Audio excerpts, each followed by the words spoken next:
Hello बच्चों, उम्मीद है आप बहुत अच्छे होंगे, फिटफाट होंगे और अपनी प्रिपरेशन एग्जामिनेशन की ज़बरदस्त तरीके से कर रहे होंगे। आपको मदद करने की सीरीज में हम लोग पहुंच गए हैं चैप्टर नंबर 11 पे, डुअल नेचर पर, dual nature of radiation and matter.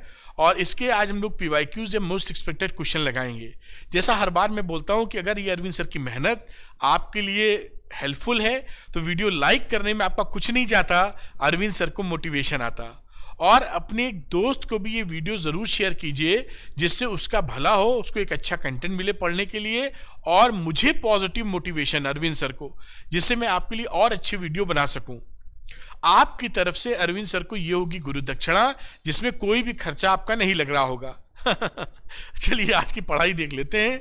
तो जैसा आपने देखा, dual nature and radiation, PYQs and most expected questions. कुछ बच्चे चाहते हैं कि इसका जो पीडीएफ है वो पीडीएफ उनको मिल जाए तो बड़ी सहूलियत होगी, तो पीडीएफ आप ले सकते हैं। अरविंद एकेडमी टेलीग्राम चैनल को ज्वाइन कर लीजिए फ्री ऑफ कॉस्ट। वहाँ पर मैं पीडीएफ आपको प्रोवाइड कर दूंगा, जिससे आप डाउनलोड करिए और अपना इस्तेमाल कीजिए जैसे इस्तेमाल करना चाहते हैं। और कुछ बच्चे चाहते हैं मुझसे पर्सनली पढ़ना, तो अरविंद एकेडमी ऐप भी है उनके लिए। आप अरविंद एकेडमी ऐप को डाउनलोड कर सकते हैं, लिंक डिस्क्रिप्शन में मिल जाएगा। यहाँ पर स्टोर सेक्शन में कई स्ट्रॉन्ग कोर्सेज हैं जो आपको बहुत ज़्यादा नंबर दिलवाने के लिए सक्षम है। एक कोर्स जो पीवाईक्यूज के साथ याद आता है, श्योर शॉर्ट क्वेश्चंस करके एक कोर्स है, वो आप जरूर लेके लगाइए, जिससे आपका प्रिपरेशन पूरा कंप्रहेंसिव हो जाए और नंबर आना लगभग श्योर हो जाए। आइए पढ़ाई की बात करते हैं, चलते हैं पढ़ाई की तरफ। आइए, डिफाइन द टर्म। ये सारे इंपॉर्टेंट क्वेश्चंस हैं, जरूर ध्यान से लगाइए। इससे बाहर से कुछ आने वाला है नहीं, क्योंकि मैंने एक्सटेंसिव तरीके से कवर किया है और पूरा एक्सप्लेन करके दूंगा आपको।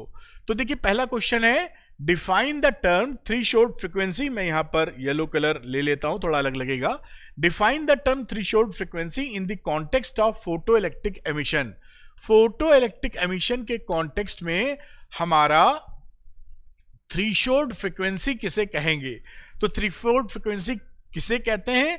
वो मिनिमम फ्रीक्वेंसी जिस, भाई ये जो प्लेट होती है ना जिसपे आप यूवी, जिसपे आप रेस को इंसिडेंट कराते हैं, इंसिडेंट रेडिएशन को जिसको इंसिडेंट कराते हैं, अगर इस एक पर्टिकुलर फ्रीक्वेंसी से कम की फ्रीक्वेंसी आपने इंसिडेंट करा दी तो कुछ भी कर लें, यहां से एमिशन नहीं होगा, नो एमिशन। आप ये जानते ही हैं, मैं याद दिला रहा हूं। यानी मिनिमम एक फ्रीक्वेंसी आपको चाहिए होती है, अगर उससे कम फ्रीक्वेंसी का रेडिएशन इंसिडेंट हो गया तो कितना भी इंटेंसिटी आप कर दीजिए, एमिशन नहीं होने वाला। इसी को बोलते हैं थ्रेशोल्ड फ्रीक्वेंसी। और इसको अब हम लोग फटाफट लिख लेते हैं। तो the minimum value of the frequency of incident, note कर लीजिए साथ साथ, इंसिडेंट रेडिएशन बिलो, अपने आप ही कलर बदल गया, below which the photoelectric emission stops altogether। ये हमारी क्या होगी अगर पूरा सेंटेंस कंप्लीट करना चाहें? All together is called threshold frequency. इसको आप नोट कर लीजिए, याद कर लीजिए। मैंने बाजू में आपको एक्सप्लेन भी कर दिया, समझा भी दिया है। तो ये पहला जवाब हो जाता है। मैं हट भी जाऊं, आप इसका स्क्रीनशॉट भी ले सकते हैं। इस तरीके से तैयारी कीजिए, 0.01 नंबर भी नहीं कटेंगे आपके। चलते हैं क्वेश्चन नंबर 2 पर। आइए, क्वेश्चन नंबर 2 है define the term intensity in the photon picture of electromagnetic radiation. Electromagnetic radiation में इंटेंसिटी का मतलब क्या है? तो इंटेंसिटी क्या होती है फोटोन पिक्चर के हिसाब से? तो इंटेंसिटी होती है energy per unit area per unit time.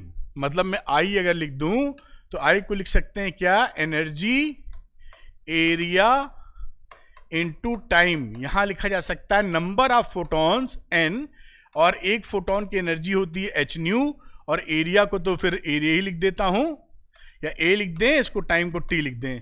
इसे आप क्या बोलते हैं, इंटेंसिटी। इंटेंसिटी कई बार हम लोग, क्योंकि H nu frequency, H new energy of one photon होती है, तो नंबर ऑफ फोटोन भी कह देते हैं यहां पर। तो इतनी बात ध्यान रखिए, this is the intensity photon picture के कॉन्टेक्स्ट में है। तो क्या बोलेंगे, energy per unit area per unit time. ये क्या है, this is intensity, this is intensity. Spelling कहीं गलत लिख दें तो सही कर लेना। और इसकी जो यूनिट होती है वो होती है वॉट पर मीटर स्क्वायर। कलर चेंज कर लेते हैं, वो इसकी एसआई यूनिट वॉट पर मीटर स्क्वायर। ये इसकी कहानी हो जाएगी। इस तरीके से इसकी तैयारी करके रखें। चलते हैं क्वेश्चन नंबर 3 पर, स्क्रीनशॉट भी ले लिया होगा आपने। आते हैं नंबर 3 पर। इसमें देखिए क्या बोला जा रहा है इस क्वेश्चन में, draw graph showing variation of photoelectric current with applied voltage for two incident radiations of equal frequency. Frequency equal है and different intensity, intensity different है। Mark the graph for the radiation of higher intensity. ऐसे graph बहुत पूछे जाते हैं exam में, बहुत ही सिंपल हैं। वन शॉट का अगर डुअल नेचर वाला आपने देखा है मेरा, तो ये चुटकियों में कर लेंगे आप, एक एक चीज फाड़ दी है उसके अंदर।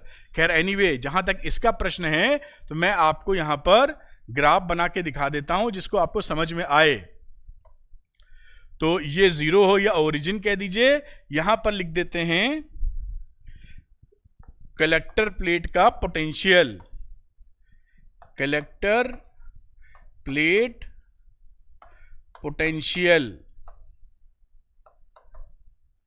पॉजिटिव पोटेंशियल होता है कलेक्टर प्लेट का, और यहां पर निगेटिव पोटेंशियल, जिसे रिटार्डिंग पोटेंशियल कहते हैं आप, रिटार्डिंग पोटेंशियल, जो कि इस तरफ होगा। बेसिकली ये निगेटिव पोटेंशियल होता है। ये ग्राफ ऐसे बना लो।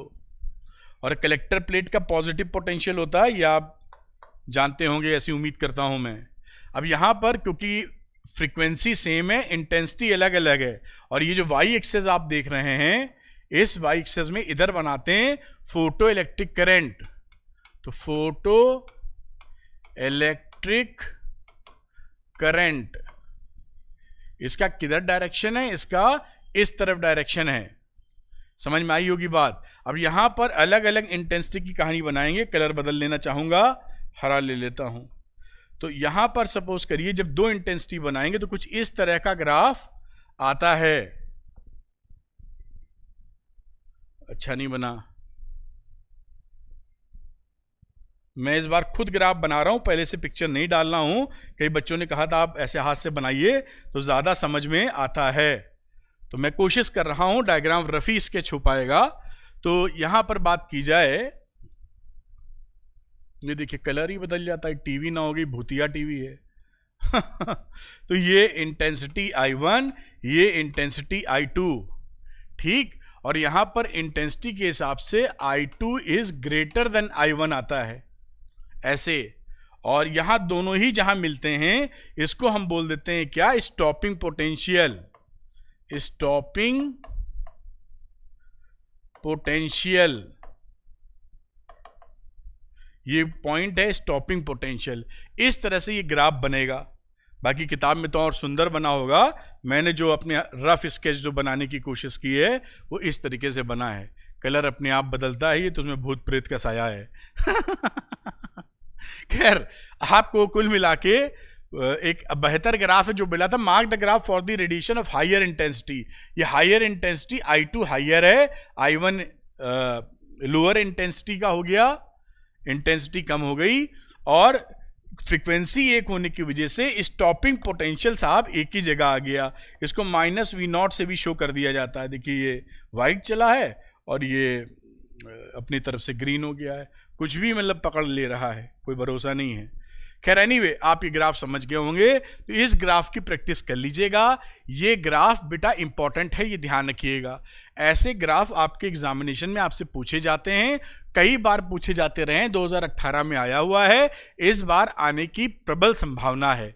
जरा सी बात है, तैयार हो जाएगा। खैर हट जाता हूं, स्क्रीनशॉट ले लीजिए, अगली चर्चा करेंगे अगले क्वेश्चन के मुताबिक।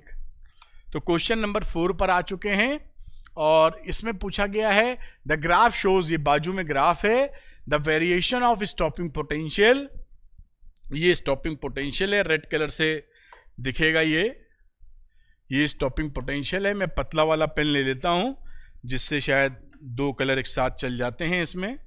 तो मैं यहां पर अगर आऊं और पता नहीं कौन सा क्या है, मालूम नहीं, ठीक है। तो ये स्टॉपिंग पोटेंशियल चल रहा है यहां पर, बल्कि मुझे ये इसको उल्टा करना चाहिए,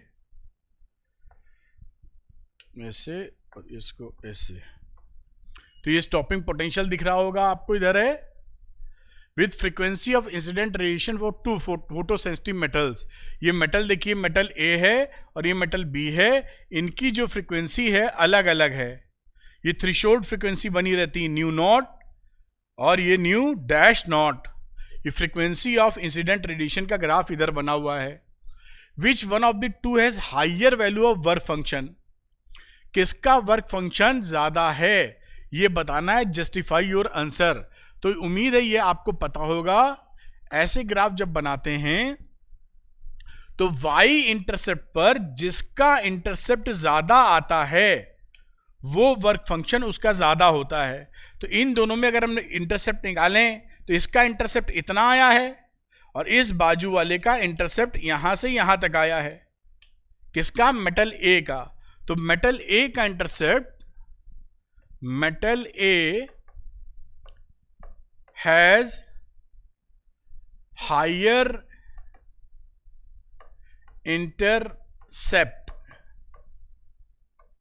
intercept on Y access.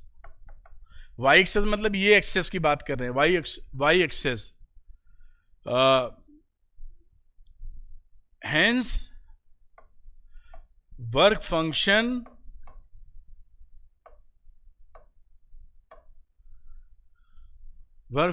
Is higher.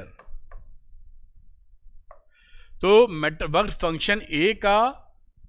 Work function A का बड़ा होगा वर्क फंक्शन बी से। इस ग्राफ का नेचर रहता है। अच्छा एक चीज और बता दूं, आगे सवालों में इस्तेमाल हो सकता है।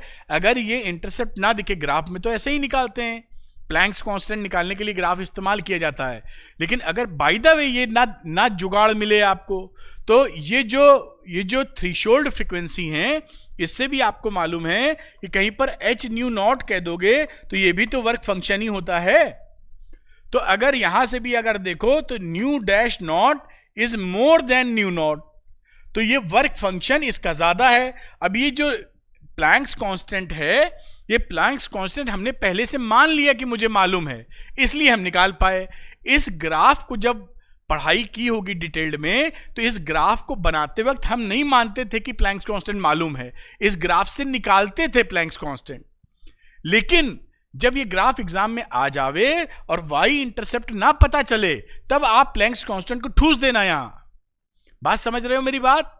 कि अगर ये ग्राफ आ जाए, आप इसके बारे में जानकारी ना ले पा रहे हो कि वाई इंटरसेप्ट कितना है, दिया नहीं है, पता नहीं चल रहा है, तो इस फ्रीक्वेंसी के बेसिस पे वर्क फंक्शन ऐसे कैलकुलेट कर लेना जैसे मुझे ये नहीं पता होता, ये छुपा होता या कोई जानकारी ना होती और मुझसे पूछते कि इन दोनों में वर्क फंक्शन किसका ज्यादा है, तो मुझे पता है कि ν-0 ज्यादा है। भाई ये तो एक्स एक्सिस पे ही बढ़ रहे हैं ना आगे, तो एक्स एक्सिस पे ν-0 इज ग्रेटर देन ν0 हमको दिखाई पड़ रहा है। इतना तो बुद्धि भगवान दिए हुए हैं। तो अगर हमको ये दिख रहा है तो हमें ये क्लियरिटी से दिख रहा है ना बेटा कि h से ये h-0 is equal to h-0, यानी वर्क फंक्शन हमारा ए का, ये ए का है ना, बड़ा है बी से, बात खत्म हो गई। ऐसे कर देना, ठीक। अगर ना दिया हो तो, अदरवाइज दिया है तो इसका जिक्र करेंगे। मैंने फर्क बताया ऐसा क्यों करते हैं, क्योंकि इस ग्राफ को बनाते वक्त हम ये नहीं मानते थे कि प्लैंक्स कांस्टेंट मालूम है, निकालते थे, लेकिन जब सवाल ही ऐसा आ जाए कि पता ही नहीं है, तब ये मान लेना कि प्लैंक्स कांस्टेंट हमको मालूम है, खेल खत्म कर देना। आखिर हमें सवाल तो करना ही है। आगे चलते हैं, मेरे हट जाते हैं। मैंने इसको तिकड़मबाजी भी एक्सप्लेन कर दी आपको, जैसे आपको परेशानी किसी कीमत पे ना आवे। चलिए अगले क्वेश्चन की तरफ चलते हैं, और कलर को बदलने की चाहत में आगे देखते हैं क्या है। In photo electric effect, why should the photo electric current increases as the intensity of monochromatic radiation incident on a photo sensitive surface is increased.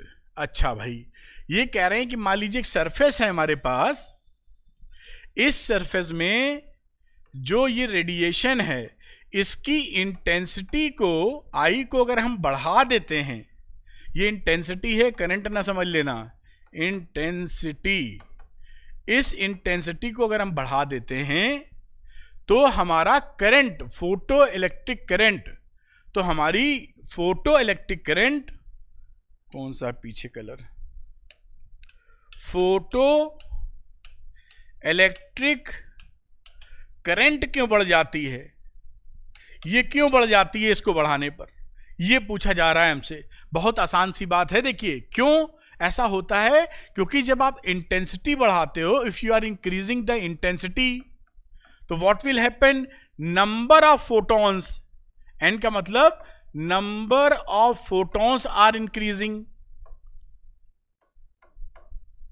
अभी आपने देखा था कि इंटेंसिटी का मतलब क्या होता है, N into H nu upon area into time. तो एच न्यू फ्रीक्वेंसी में चेंज किया नहीं गया है, तो एच न्यू कॉन्स्टेंट है, एरिया कॉन्स्टेंट है, टाइम कॉन्स्टेंट है। तो आई बढ़ाने का मतलब क्या है, एन बढ़ा दिया हमने। Number of photons falling on the particular surface is increasing, यानी नंबर ऑफ फोटॉन्स इंक्रीज कर दिए अब यहां पर जो इंटरेक्शन होता है, एक फोटॉन, सफेद कलर चाहिए, ये मान लो फोटॉन है, फोटॉन बाबू, डीजे वाले बाबू, तो फोटॉन भाई साहब टकराते हैं और एक इलेक्ट्रॉन को निकालते हैं, है ना। ये इंटरेक्शन किसके बीच का है, एक फोटॉन और एक इलेक्ट्रॉन के बीच का। ये आइंस्टाइन साहब बता गए हैं अपनी laws of photo electric emission में, कि जो टक्करबाजी है, टक्करबाजी, ये टक्करबाजी किसकी है, कोलिजन बिटवीन टू पार्टिकल्स, एक फोटॉन एक इलेक्ट्रॉन, यानी एक फोटॉन एक इलेक्ट्रॉन को टक्कर मार के निकाल सकता है। ऐसा नहीं होगा रजनीकांत स्टाइल की एक गोली चली और 10 भागों में टूट के 10 आदमी को मार दिया, एक फोटॉन चला और टुकड़े हो गए, 10 इलेक्ट्रॉन निकल आए। ऐसा नहीं होना, एक फोटॉन एक को ही निकाल सकता है, अगर निकाल पावेगा तो, नहीं तो नहीं निकाल पावेगा तो नहीं निकालेगा। बात पकड़ में आई। अब पहले आ रहे थे 10 फोटॉन, अब इंटेंसिटी बढ़ा के कर दिए तुमने 100 फोटॉन, है ना मेरे बच्चा।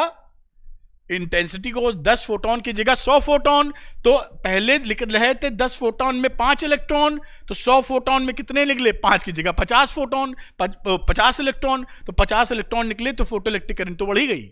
इलेक्ट्रॉन ज्यादा निकल आए तो बढ़ी नहीं कि नहीं बढ़ी, बिल्कुल बढ़ी। खेल कदम पैसा आजम, कितना सरल है भाई, एकदम अगर समझ लो तो किताब फाड़ के खा जाओगे अरे मतलब इंटरेस्टिंग भी है, मतलब कहने का मतलब सरल होने के साथ साथ इतना मजेदार है कि मजा आने लगता है, जोश आने लगता है कि अरे ये तो कितनी बढ़िया स्टोरी है, फिल्म की स्टोरी है ये, है कि नहीं। कितना अच्छा है ये कि यहां पर 10 फोटॉन थे तो टक्कर मारे तो सपोज करिए 5 फोटॉन निकले एग्जांपल के लिए, 100 फोटॉन आएंगे क्योंकि इंटेंसिटी बढ़ा दिए हैं, नंबर ऑफ फोटॉन बढ़ा दिए हैं, तो 100 मारेंगे टक्कर, तो 5 की जगह 50 इलेक्ट्रॉन निकलेंगे, जिससे फोटो इलेक्ट्रिक करंट बढ़ गई। बात खत्म। अब इसको पूरा मैंने एक्सप्लेन कर दिया है, मोहब्बत से लिख डालना, खत्म हो गई बात। इस वजह से आप जब इंटेंसिटी बढ़ाते हैं तो फोटो इलेक्ट्रिक करंट मोहब्बत से, प्यार से, नजाकत से बढ़ जाती है। बहुत ही आसान है, मैंने परकच्चे उड़ा दिए पहले, इतने मजबूत। मैं कोई टच एंड गो नहीं कर रहा हूं सवाल में, पूरा डिटेल्ड समझा रहा हूं आपको, जैसे आप सुने और मजा आ जाए, आपको समझ में भी आ जाए। चलिए अगले प्रश्न पे चलेंगे। मैंने पूरी तरह आपको समझा दिया है, पूरी बात आप समझ पाए होंगे। ठीक, आगे चलते हैं अगले क्वेश्चन की तरफ। आइए,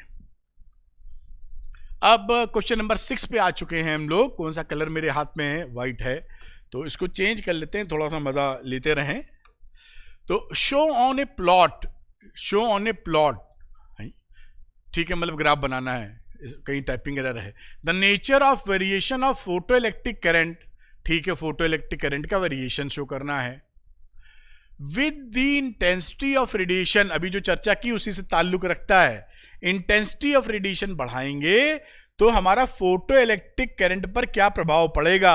अभी देखा था बढ़ता है, और किस तरह बढ़ता है ये देखिए साहब। माई नेम इज अरविंद तो ये लिख देते हैं, ये intensity of incident radiation X axis, Y axis, यहां क्या है? Photo electric current, photo electric current. पीछे कौन सा कलर है? कोई अलग ही होगा। और ये कैसे जाएगा? ऐसे स्ट्रेट लाइन जाता है। काम खत्म हो चुका है, यही ग्राफ बनाना था और आप बना चुके हैं। इंटेंसिटी ऑफ इंसिडेंट रेडिएशन बढ़ाने से, पीछे समझाया है, आपकी फोटो इलेक्ट्रिक करंट बढ़ती जाती है। इंपॉर्टेंट ग्राफ है, ग्राफ पूछे जाते हैं, इस तरह बना दीजिएगा, बल्ले बल्ले हट जाता है। स्क्रीनशॉट लेना चाहें तो ले सकते हैं। बड़े प्यार से आपका काम बन गया। आगे चलते हैं क्वेश्चन नंबर 7 पर, और इस 7 में क्या है हमारे लिए? कोई डेफिनेशन शायद पूछ रहे हैं। Define the term stopping potential, stopping potential in relation to photo electric effect. जी समझ, वही तो चैप्टर ही है। खैर एनीवे, क्वेश्चन आएगा तो चैप्टर थोड़ी मालूम होगा। तो स्टॉपिंग पोटेंशियल किसे कहते हैं, इसकी चर्चा कर रहे हैं। तो स्टॉपिंग पोटेंशियल क्या है, मैं लिख देता हूं, आप समझते ही हैं कि स्टॉपिंग पोटेंशियल क्या है। लिखते वक्त आप और समझ जाएंगे। The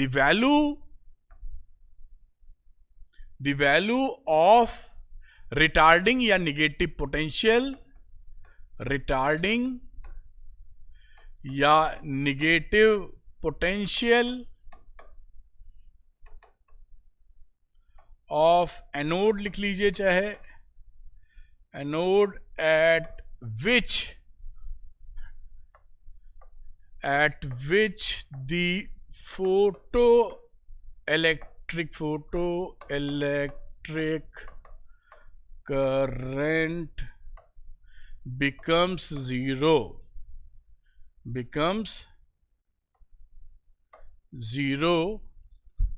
is called cutoff potential, cutoff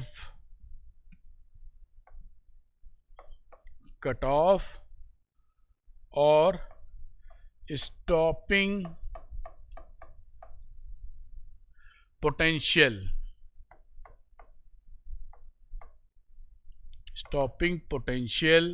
for the given frequency,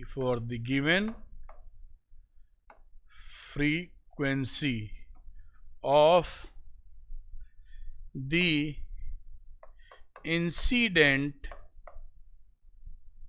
radiation. इसको नोट कर लीजिए और याद कर लीजिए, किसी भी कीमत पर ये आपको आना ही चाहिए। तो जो रिटार्डिंग पोटेंशियल होता है, निगेटिव पोटेंशियल एनोड का, उस पर कितना हम वैल्यू लगा दें, प्लेट होती है दो ना, तो इलेक्ट्रॉन इधर से निकल रहा है, और यहां पर निगेटिव पोटेंशियल कितना लगा दें कि यहां का कोई भी इलेक्ट्रॉन यहां ना पहुंच पाए, क्योंकि इलेक्ट्रॉन पहुंचेगा तो करंट आ जाएगी, हमें करंट नहीं चाहिए, करंट की वैल्यू 0 चाहिए। तो potential of anode eight which the photo electric current become 0, तो फोटो इलेक्ट्रिक करंट 0 होनी चाहिए। आपको इसका एक्सपेरिमेंट मालूम होगा, कहीं से अगर आपके तोते उड़ रहे हैं तो 1 शॉट वीडियो देख लें, तोते उड़ने से बचा लें, है ना। हाँ, बहुत समय है, बस आपको अपने से वादा करना है, KGF 2 जीतूंगा तो मैं ही, जीतूंगा मैं ही, इधर डायलॉग उधर नहीं, अपने मन में अपने आप से, जीतूंगा मैं ही, जुट जाओ बस। जमाने से नहीं कहना है, दुनिया से खड़े होकर डायलॉग बाजी, कुछ भी कर लो जीतूंगा मैं ही। अपने आप से कहना, अपने दिमाग से, जीतूंगा मैं ही, और डट जाओ। जीतेगा तू ही, अगर तू अपने आप से कहेगा तो। और अगर तुम्हारी भाषा में ना बीसी अगर करेंगे खड़े होके दुनिया वालों से, कुछ नहीं होगा। इधर अपने दिमाग से मेहनत है ना, गुड करोगे।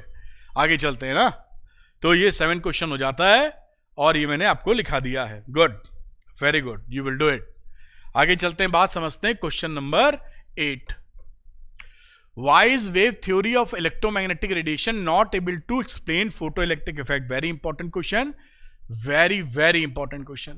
जो photoelectric effect में जो एक्सपेरिमेंटल जो आउटकम्स थे उनको क्लासिकल वेव थ्योरी एक्सप्लेन नहीं कर पाई। आखिर क्या चीजें एक्सप्लेन नहीं कर पाई वो मैं बताने जा रहा हूं, जिसकी वजह से आइंस्टाइन साहब ने पार्टिकल या फोटोनिक थ्योरी दी। फोटोनिक थ्योरी या फोटो इलेक्ट्रिक इफेक्ट वाली बात कहेगी, या पार्टिकल नेचर आ गया पिक्चर में, क्योंकि वेव थ्योरी फेल कर गई थी उसको बताने में या प्रूफ करने में। पहली बात, जो failure of wave, classical wave theory. पहली बात क्या, कई तरीके से पहली दूसरी कही जा सकती। पहली बात क्या थी, instantaneous ejection of photo electron. तो instantaneous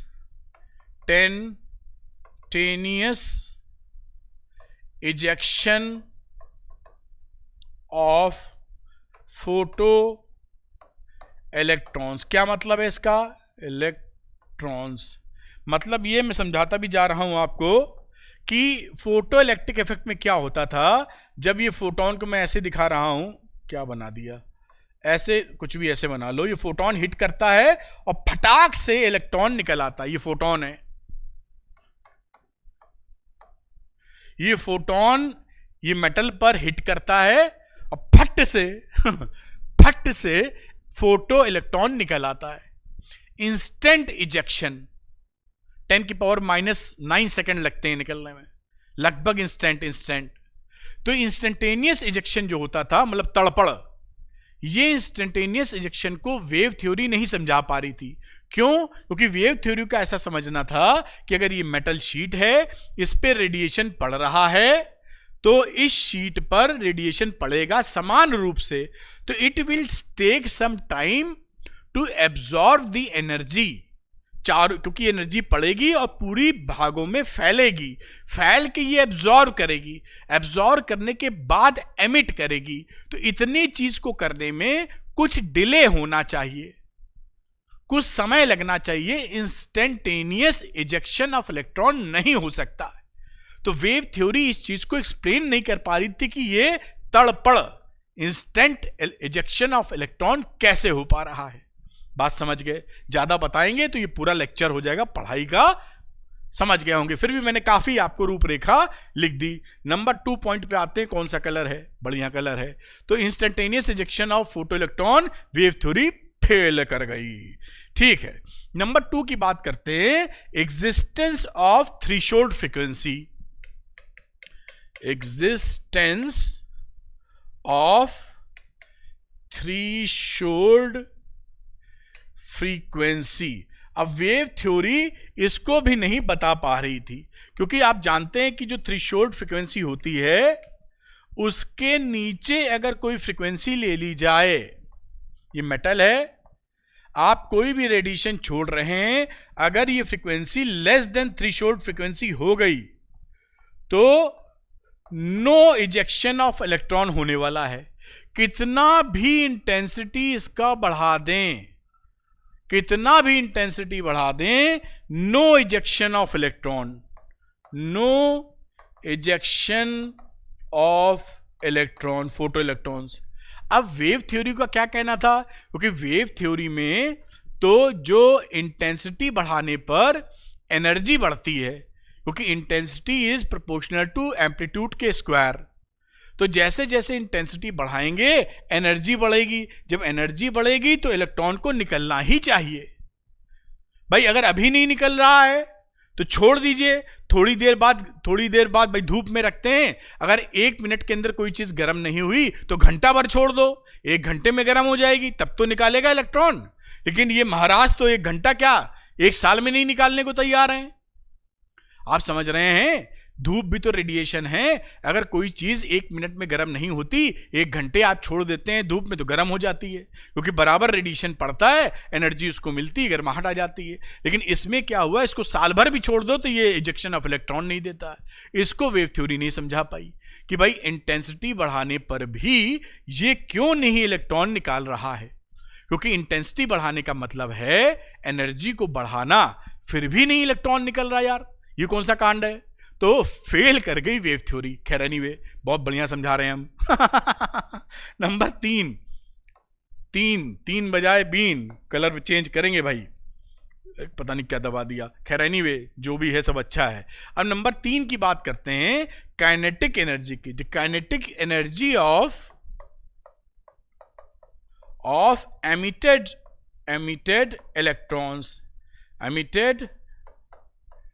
electrons is independent of the intensity of light,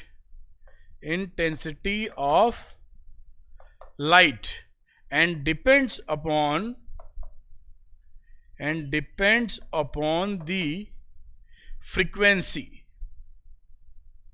अब ये भी बड़ी दिक्कत हो गई। उन्होंने कहा कि भाई यहां पर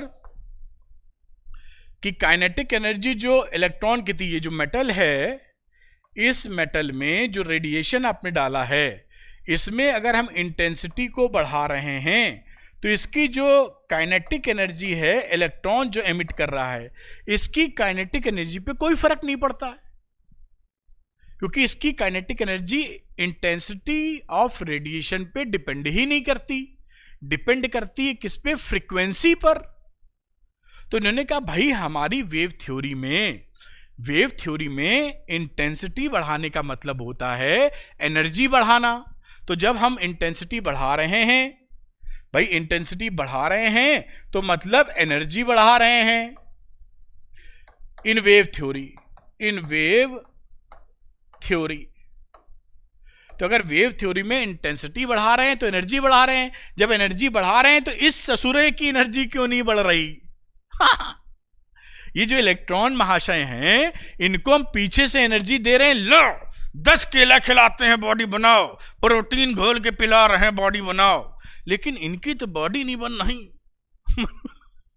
समझ में आ रहा होगा, मजाक अपनी जगह है, पल्ले तो पड़ ही रहा है कि यहां से तो एनर्जी हम दे रहे हैं कि भाई लो लो लो, नहीं ले रहे, इनकी एनर्जी नहीं बढ़ रही। इसका मतलब क्या हो गया, फेल कर गया कॉन्सेप्ट वेव थ्योरी का। ये कहानी थी इसके अंदर। इस वजह से मैंने बिल्कुल प्यार मोहब्बत से आपको समझाया है। किसी बच्चे को ये ना भी मालूम हो तो ये मेरी रामायण पिछले 5-10 मिनट की सुन लेगा तो उसको काफी ज्ञान हो जाएगा। यही मेरा उद्देश्य है। खैर आप समझ पाए हैं कि why is wave theory of electromagnetic radiation not able to explain photo electric effect. ये 3 बड़े मुद्दे थे। अब इन 3 बड़े मुद्दे को जो आइंस्टाइन साहब जो भी बोलते हैं, इन्होंने इसका सोल्यूशन दिया। अगर आप जानते हैं कैसे सॉल्व किया फोटो इलेक्ट्रिक इफेक्ट से, 1 शॉट वीडियो देखिए, एकदम क्लैरिटी मिल जाएगी। बताया है बड़े सुंदर तरीके से, डिस्क्रिप्शन में लिंक दिया है। वाह वाह। चलिए आगे बात करते हैं अगले क्वेश्चन की। खैर मैंने पूरा एलिबरेशन दिया है, जल्दीबाजी नहीं करूंगा, मैं शांति से एक चीज समझाऊंगा आपको। आइए अगले कदम पे चलते हैं, और अगले कदम में हमारे पास क्वेश्चन नंबर 9 पहुंच चुका है, और कलर मैंने ले लिया है ग्रीन, हरियाली का कलर, खुशहाली का colour. Explain with the help of Einstein photoelectric equation any 2 observed features in photoelectric effect which cannot be explained by wave theory। क्या बात है। अब यही बात है कि घुमा के पूछिए कि आइंस्टाइन की जो फोटो इलेक्ट्रिक इक्वेशन थी उससे आप वो मामले बताइए जो वेव थ्योरी से एक्सप्लेनेबल नहीं थे और आइंस्टाइन साहब ने एक्सप्लेन कर दिए थे। 2 मुद्दे, 3 मुद्दे फंसे थे पीछे ना, 2 मुद्दे अभी बताते हैं। 3 मुद्दे जो फंसे थे, 2 मुद्दों का सलूशन यहां मिल जाएगा। तो आइंस्टाइन की जो इक्वेशन थी फोटो इलेक्ट्रिक इफेक्ट की, वो आपको मालूम होगी। आइंस्टाइन की जो इक्वेशन थी फोटो इलेक्ट्रिक इफेक्ट की, वो थी साहब के मैक्स। उम्मीद ये तो याद होगी, ना याद हो तो तुरंत याद कर लेना, वरना बड़ा दिक्कत हो जाएगी भाई।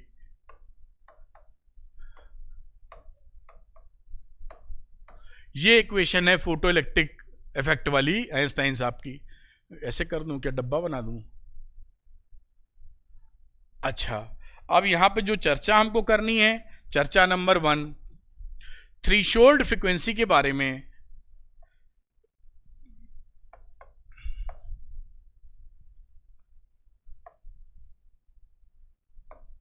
अब क्या इन्होंने क्या बताया कि अगर आइंस्टाइन की क्वेश्चन में उन्होंने क्या एक्सप्लेन किया कि अगर ये न्यू की value, if new is less than nu not, ध्यान से सुनिए, अगर न्यू की वैल्यू न्यू नॉट से कम हो जाती है तो इस समय ये जो एच न्यू है, then H nu is less than H nu naught. भाई एच से मल्टीप्लाई ये तो किया है दोनों तरफ nu is less than nu naught, then H nu is less than H nu naught. तो ये पूरा एक्सप्रेशन क्या हो जाएगा? दिस इज नेगेटिव, ये इससे छोटा है। इसका मतलब क्या है? H nu minus H nu not is less then 0। भाई ये चीज इससे छोटी है ना, घबराने की कोई बात नहीं है। इतना अगर ना भी लिखे, मैथमेटिकल लिख रहे हैं, मैं यहां नहीं लिखता हूं, लेकिन मैथमेटिक्स बायो वाले देख के डर जाते हैं, हटाओ इसको। अगर यहां पर न्यू नॉट से छोटा है तो ये पूरा एक्सप्रेशन लेस देन 0 हो जाएगा ना। देखो ये न्यू नॉट से छोटा है, एच तो कांस्टेंट था, और इसको चाहो तो ऐसे भी लिख सकते हो, H nu minus nu not. ये देखो एच कॉमन ले लिया, अब आपको और आसान लग सकता है। अब यहां पर न्यू की वैल्यू अगर न्यू नॉट से छोटी तो निगेटिव वैल्यू हो गई। अगर ये निगेटिव वैल्यू है तो यहां क्या दिख रहा है आपको? काइनेटिक एनर्जी या के मैक्स आपकी निगेटिव आ रही है। के मैक्स आपकी निगेटिव आ रही है। देखिए अगर ये न्यू जीरो है, और इसका मतलब क्या है? This is meaningless. क्यों? क्योंकि काइनेटिक एनर्जी कभी भी निगेटिव नहीं हो सकती। काइनेटिक एनर्जी 0 तो हो सकती है, ग्रेटर देन 0 तो होती ही है, लेकिन निगेटिव काइनेटिक एनर्जी कभी नहीं पाई जाती। ये मीनिंगलेस है, फालतू की बात है, नॉट पॉसिबल है, संभव नहीं है। तो ये चीज जब संभव नहीं है तो ये चीज संभव नहीं है।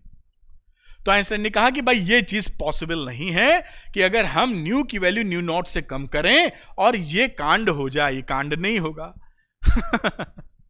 समझ पा रहे हैं? इसलिए वैलिडिटी ऑफ थ्रेशोल्ड फ्रीक्वेंसी होनी पड़ेगी, होएगी। वेरी गुड है ना, वेरी वेरी गुड, समझ गया, हो गया। आप नंबर 2 पकड़ लो भाई। अच्छा दूसरी कांड क्या नहीं क्या थी? अच्छा काइनेटिक एनर्जी प्रोपोर्शनल था फ्रीक्वेंसी के।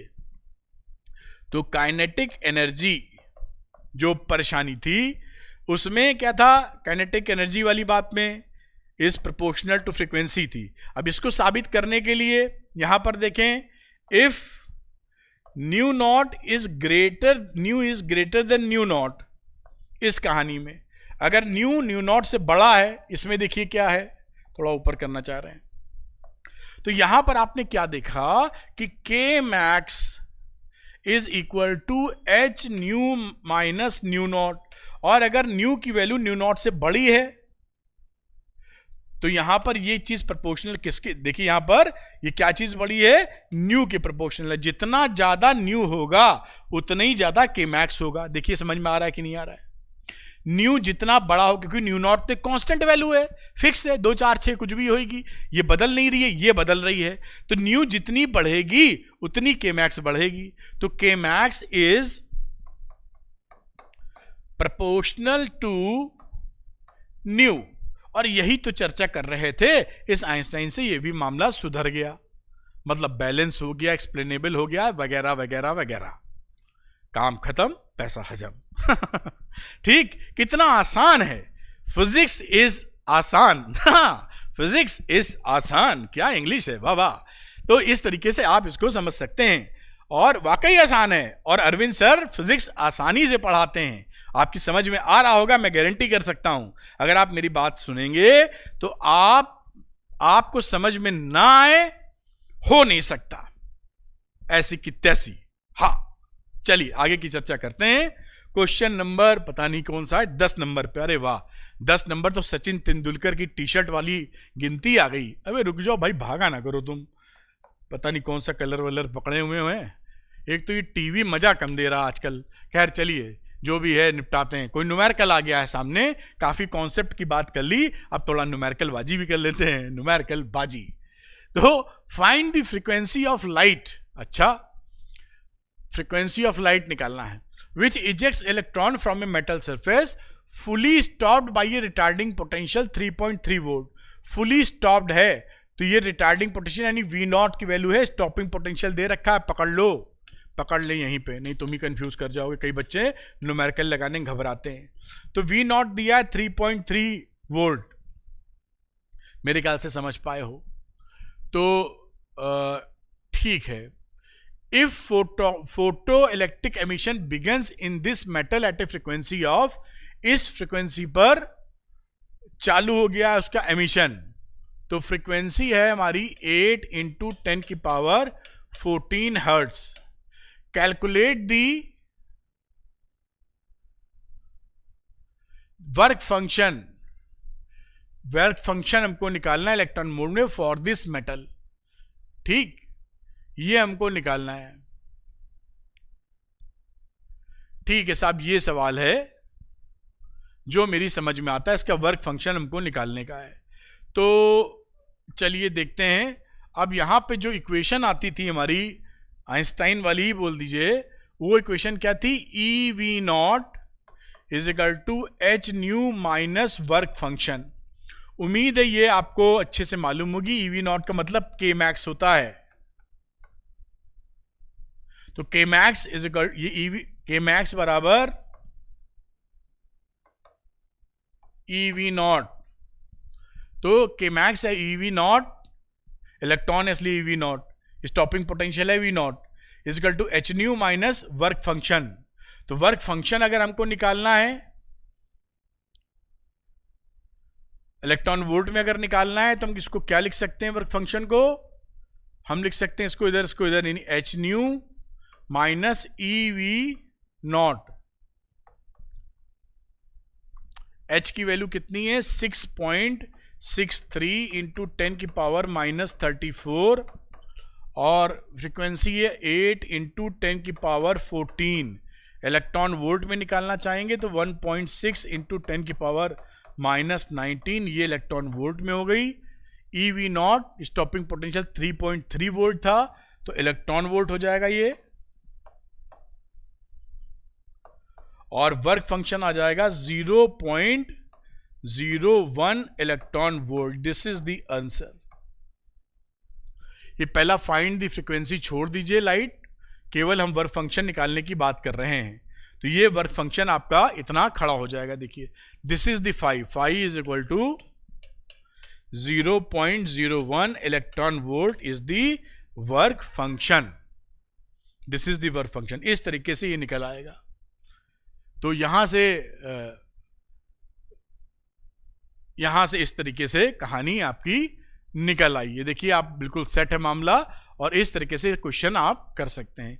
चलते हैं, इसका स्क्रीनशॉट आप ले लीजिए, अगले क्वेश्चन की तरफ बढ़ते हैं। क्वेश्चन नंबर 11 पर, ये रहा क्वेश्चन नंबर 11 बेटा। कलर को कर लेते हैं थोड़ा change. Monochromatic light of frequency की वैल्यू दे रखी है, मैं न्यू लिख लेता हूं। 6 × 10⁻14 hertz is produced by a laser. The power emitted, power की वैल्यू है 2 × 10⁻³ watt. Calculate the energy of photon in the light beam. Energy निकालनी है। और नंबर ऑफ फोटॉन्स निकालने हैं। तो एनर्जी निकालने के लिए क्या करेंगे बेटा, एनर्जी ऑफ फोटॉन, तो E is equal to H nu होता है। तो H की वैल्यू है 6.63 इंटू 10 की पावर -34 इंटू न्यू है 6 इंटू 10 की पावर 14 हर्ट्स, मल्टीप्लाई करेंगे 4 इंटू 10 की पावर -19 जूल। ये पहले वाले का आंसर आ गया। रही बात दूसरे वाले के लिए जिसमें नंबर ऑफ फोटॉन्स निकालने की बात कही है, number of photons emitted on an average bye the source, तो number of photons emitted per second, emitted per second, तो इसको क्या लिख सकते हैं, देखिए P इज इक्वल टू क्या हो जाता है, number of electron emitted per second, तो N into E upon T होता है ना, तो N को N पर सेकेंड लिख दिया है। ध्यान रखिएगा ये क्या है, अपॉन पावर होता है एनर्जी अपॉन टाइम, समझ पा रहे होंगे, लिख दे नहीं गड़बड़ ना कर दो। E होता है, ये N है और ये टाइम है। अब इस N बाई T को N लिख दिया है, तो what is this, number of photons emitted per second. ये टोटल फोटॉन्स थे, नंबर ऑफ फोटॉन्स, ये पर सेकेंड वाले हैं। तो N की वैल्यू क्या हो गई, मैं इधर कर देता हूं, तो N की वैल्यू क्या हो गई, P अपॉन E, P है 2 इंटू 10 की पावर -3 और E है 4 इंटू 10 की पावर -19। कर दीजिए इसको गुणा भाग, तो 5 इंटू 10 की पावर 15 फोटॉन्स पर सेकेंड। ये रहा इसका आंसर। इस तरीके से ये आंसर निकाल सकते हैं, स्क्रीनशॉट भी ले लीजिए और आपके लिए काफी हेल्पफुल होने वाला है ये। चलते हैं क्वेश्चन नंबर 12 पर। क्वेश्चन नंबर 12, अब इसमें भी देखिए ग्राफ में एक मैं फॉर्मूला बताऊंगा जो मैंने वन शॉट में समझाया भी है आपको। Using the graph shown in the figure for stopping potential, ये देखिए यहां पर वोल्ट्स में स्टॉपिंग पोटेंशियल है, ये वोल्ट्स में, और ये फ्रीक्वेंसी है इधर, versus the incident frequency of the photons, calculate Planck's constant, H निकालना है। तो यहां पर जो H की वैल्यू निकाली जाती है वो E होती है delta V upon delta nu. ये फॉर्मूला ध्यान रखें, ये निकाला जाता है ग्राफ से ही। कैसे निकाला जाता है, अगर आप इसमें इंटरेस्टेड हैं तो वन शॉट वीडियो में मैंने एक्सप्लेन किया हुआ, आराम से समझ सकते हैं। इस फॉर्मूले को इसके लिए याद रखा जा सकता है। अब यहां पर अगर H की वैल्यू निकालनी है तो इलेक्ट्रॉन पे पाया जाने वाला चार्ज हम सबको पता होता है, डेल्टा V का मतलब है पोटेंशियल का डिफरेंस। तो यहां से ये देखिए, यहां से ये ग्राफ की बात है, यहां से यहां तक जाने की, तो यहां पर था 0, फाइनल माइनस इनिशियल, फाइनल पे था, यहां पर देखिए 1.23 -0, और यहां के बाद यहां पर कितना है 0 अपॉन डेल्टा न्यू। फ्रीक्वेंसी की बात की जाए तो ये 8 वैल्यू है और ये 5 वैल्यू है, यहां पर 8 5, तो 8 - 5, और इसका जो पावर लगा है 10 की पावर 14 चल रहा है, तो 10 की पावर 14। अब इसको कैलकुलेट कर लीजिए तो आ जाएगा 6.56 इंटू 10 की पावर -34 जूल सेकेंड। ये आंसर हो जाएगा। तो ये बाय द वे ग्राफ अगर आ जावे तो इस तरीके से इसको प्यार से हैंडल किया जा सकता है। चलते हैं अगले क्वेश्चन पे, जो कि होगा question number 13। Interesting and conceptual question है, मजा आएगा इस क्वेश्चन को करने में आपको, और कई बच्चे गलत भी कर सकते हैं। आप कमेंट करके जो वीडियो जो जिन बच्चों की प्रिपरेशन हुई है, जो पढ़ लिख रहे हैं, वो इस क्वेश्चन को पॉज कर लें, मेरी बात माने।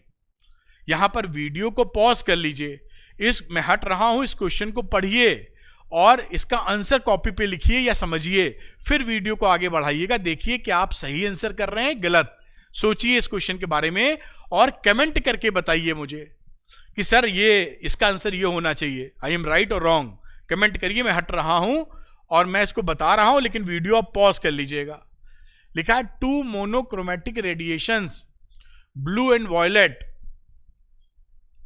ऑफ द सेम इंटेंसिटी, इन दोनों की इंटेंसिटी सेम है, are incident on a photo sensitive surface and cause photo electric emission. Would the number of photoelectrons emitted per second and the maximum kinetic energy of the electrons be equal in 2 cases? Justify your answer। 2 चीजें इन्होंने पूछी हैं, एक तो number of electrons emitted, number of electrons emitted per second, ये क्या होंगे, दोनों केसेस में बेटा यहां पर सेम होंगे। क्यों सेम होंगे? क्योंकि नंबर कितने फोटो इलेक्ट्रॉन निकलेंगे ये डिपेंड करता है इंटेंसिटी पर, क्योंकि जो मेटल होता है इस मेटल में कितने फोटोन हैं गिर रहे हैं, ये रिस्पॉन्सिबल हैं कितने इलेक्ट्रॉन निकल रहे हैं। तो अगर इनकी इंटेंसिटी सेम है यहां पर, तो निकलने वाले इलेक्ट्रॉनों की संख्या भी सेम है, ऐसा समझा जाना चाहिए। तो दोनों, चाहे वो ब्लू कलर के या वॉयलेट, इनकी फ्रीक्वेंसी अलग अलग है, जबकि फ्रीक्वेंसी अलग है लेकिन इंटेंसिटी सेम है। तो इंटेंसिटी सेम होने की वजह से number of electron emitted per second will be same, same number of ejection of electron होगा, because it depends on the number of incident photons, जो कि सेम इंटेंसिटी के केस में सेम है, सेम नंबर ऑफ फोटॉन्स हैं। ठीक, number 2 situation की बात करते हैं। नंबर 2 में क्या है कि मैक्सिमम काइनेटिक एनर्जी ये डिफरेंट होगी, maximum kinetic energy will be different, क्योंकि ये डिपेंड करती है, डिपेंड्स ऑन फ्रीक्वेंसी। अब यहां पर देखें वॉयलेट और ब्लू था, तो जो फ्रीक्वेंसी होती है वॉयलेट की वो फ्रीक्वेंसी बड़ी होती है ब्लू कलर से, और हम जानते हैं कि जो के मैक्स है वो प्रोपोर्शनल होता है फ्रीक्वेंसी के। तो वायलेट कलर ब्लू से बड़ा है, इसलिए वायलेट कलर का के मैक्स ज्यादा होगा, यानी K max of violet colour, violet is more than the blue. ये आंसर है। This is a very good question, conceptual and good question. जिसको कॉन्सेप्ट्स पता है वही कर पाएगा, वरना इसमें गड़बड़ करने वाला है बच्चा, पढ़ने वाला बच्चा, समझने वाला बच्चा, एप्लीकेशन है पूरा, रटने वाला बच्चा इसको नहीं कर सकता है सवाल को। तो आप इसको स्क्रीनशॉट ले सकते हैं। जो बच्चा रट के सवाल लगाता है वो इस क्वेश्चन में अटक जाने वाला है, और जो बच्चा समझ के पढ़ाई करता है वो इसको फ्लाइंग कलर्स में इस क्वेश्चन को जरूर कर पाएगा। चलिए अगले क्वेश्चन को करते हैं। आपने स्क्रीनशॉट ले लिया होगा। अब अगला क्वेश्चन करने जा रहे हैं हम लोग, और अगले क्वेश्चन में भी आपको बहुत मजा आने वाला है, क्योंकि वो भी उन बच्चों के लिए है जो चीजें समझ के करते हैं। तो देखिए ये क्वेश्चन क्या बोलता है। Question number 14, the work function of the following metals is given by, देखिए सोडियम का दिया हुआ है, पोटेशियम है, मोबिडियम है, निकेल है, कलर अपने आप चेंज है. Which of these metals will not cause photo electric emission for radiation of wavelength 3300 angstrom from a laser source placed 1 metre away, 1 metre दूर है अभी ये. From these metals what happens if their laser source is brought nearer, उसको laser source को पास ले आए. पहले लेजर सोर्स हमारा दूर था, सपोज करिए यहां 1 मीटर दूर. अब इन्होंने कहा भाई हम पास ले आते हैं 50 सेंटीमीटर पे, तो क्या होगा ये बता दो. ये लेजर सोर्स है हमारा. Interesting question. तो क्या होगा इसमें अभी दिखाते हैं, और कितने आसानी से आप समझ जाएंगे. इसीलिए मैं कहता हूं फिजिक्स आसान है, और अरविंद सर फिजिक्स आसान करके पढ़ाते हैं. देखिए आपको कितना मक्खन की तरह समझ में आने वाला है. तो सबसे पहले हम ये निकालेंगे जो 3300 एंगस्ट्रॉम है वो कितनी एनर्जी कैरी कर रहा है. तो E की वैल्यू होती है एच न्यू, या लिखना चाहें तो SC अपॉन लेमडा, क्योंकि लेमडा दे रखी है ना, इसके फॉर्म में ले लेते हैं. तो 6.63 इंटू 10 की पावर -34. C की वैल्यू हो गई 3 इंटू 10 की पावर 8, और लेमडा था 3300 इंटू 10 की पावर -10. इलेक्ट्रॉन वोल्ट में निकाल रहे हैं 1.6 इंटू 10 की पावर -19. इसको जब सॉल्व करेंगे तो वैल्यू आ जाएगी 3.76 इलेक्ट्रॉन वोल्ट. इतनी एनर्जी आपको ये जो 3300 एंगस्ट्रॉम वाला है ये ऑफर करने वाला है. ठीक. अब देखिए जो मेटल्स हमें प्रोवाइड किए गए हैं, किसके वर्क फंक्शन से ज्यादा है. सोडियम से ज्यादा है, पोटेशियम से ज्यादा है, बाकी दोनों से कम है. तो उन दोनों में इजेक्शन देगा और बाकी में नहीं देगा. तो दिस एनर्जी इज, ये इंसिडेंट रेडिएशन की incident energy, incident radiation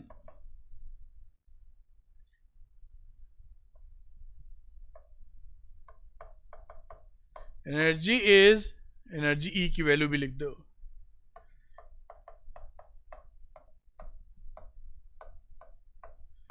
is greater than the work function of sodium and potassium. Sodium 0.75 electron volt and potassium 2.3 electron volt. इनसे देखिए वैल्यू ज्यादा है, but less than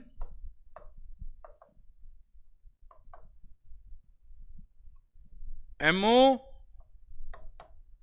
4.17 electron volt and Ni 5.15 electron volt. ये बात दिख गई हमको. तो फोटो इलेक्ट्रिक एमिशंस कहां से होंगे. So photo electric emission will occur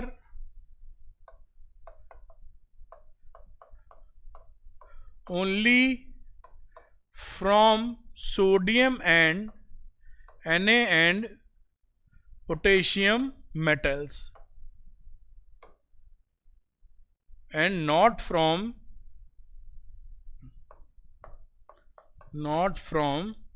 MO and nickel. ये समझ गए आप भाई. उससे ये कम है तो वहां कहां से होगा. अब आप जब इसको पास ले आते हैं, ये 1 मीटर पे था, पास ले आए, तो पास आने से क्या किया, you are increasing the intensity. किसी भी बल्ब को दूर रखे हो, पास ले आओगे तो क्या करोगे, अपने चेहरे पे पड़ने वाली रोशनी बढ़ा दोगे. बल्ब आपने लगा रखा है दूर, अगर यहां जो वो लगी है एलईडी लाइट, अगर मैं और करीब ले आऊं तो मेरे चेहरे पे पड़ने वाली रोशनी बढ़ जाएगी, फ्रीक्वेंसी थोड़ी बदल जाएगी, लाल का पीला थोड़ी हो जाएगा वो. अगर लाल कलर का लाइट लगा है, मैं पास ले आऊंगा तो लाल का पीला थोड़ी हो जाता है, लाल का लाल ही रहेगा, लेकिन हमारे चेहरे पे पड़ने वाली लाइट ज्यादा हो जाएगी। मतलब अगर मैं 1 मीटर की जगह 50 सेंटीमीटर पे आ जाऊं तो what will happen, intensity of incident radiation will be more या इंक्रीजेस। अब यहां पर क्या होगा, if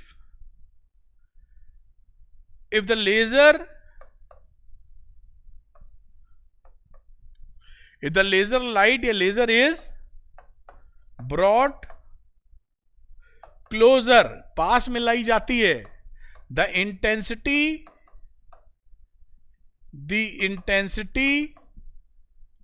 of incident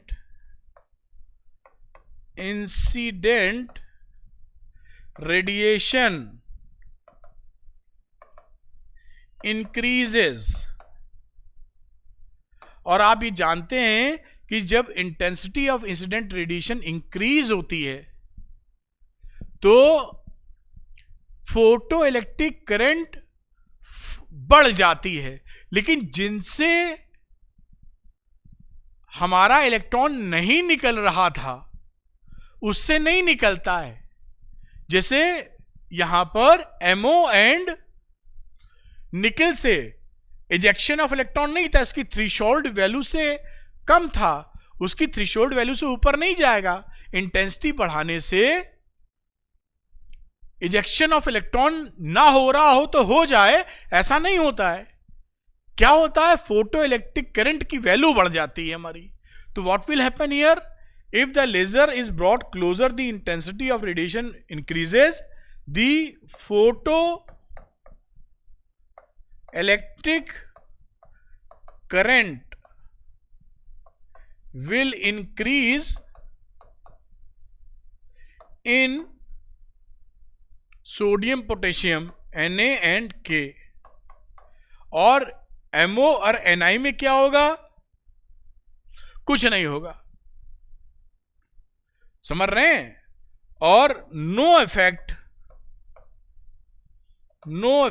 on MO and Ni, क्योंकि थ्रेशोल्ड फ्रीक्वेंसी के नीचे अगर कहानी है तो इंटेंसिटी कुछ भी कर लीजिए, इजेक्शन ऑफ इलेक्ट्रॉन नहीं होगा।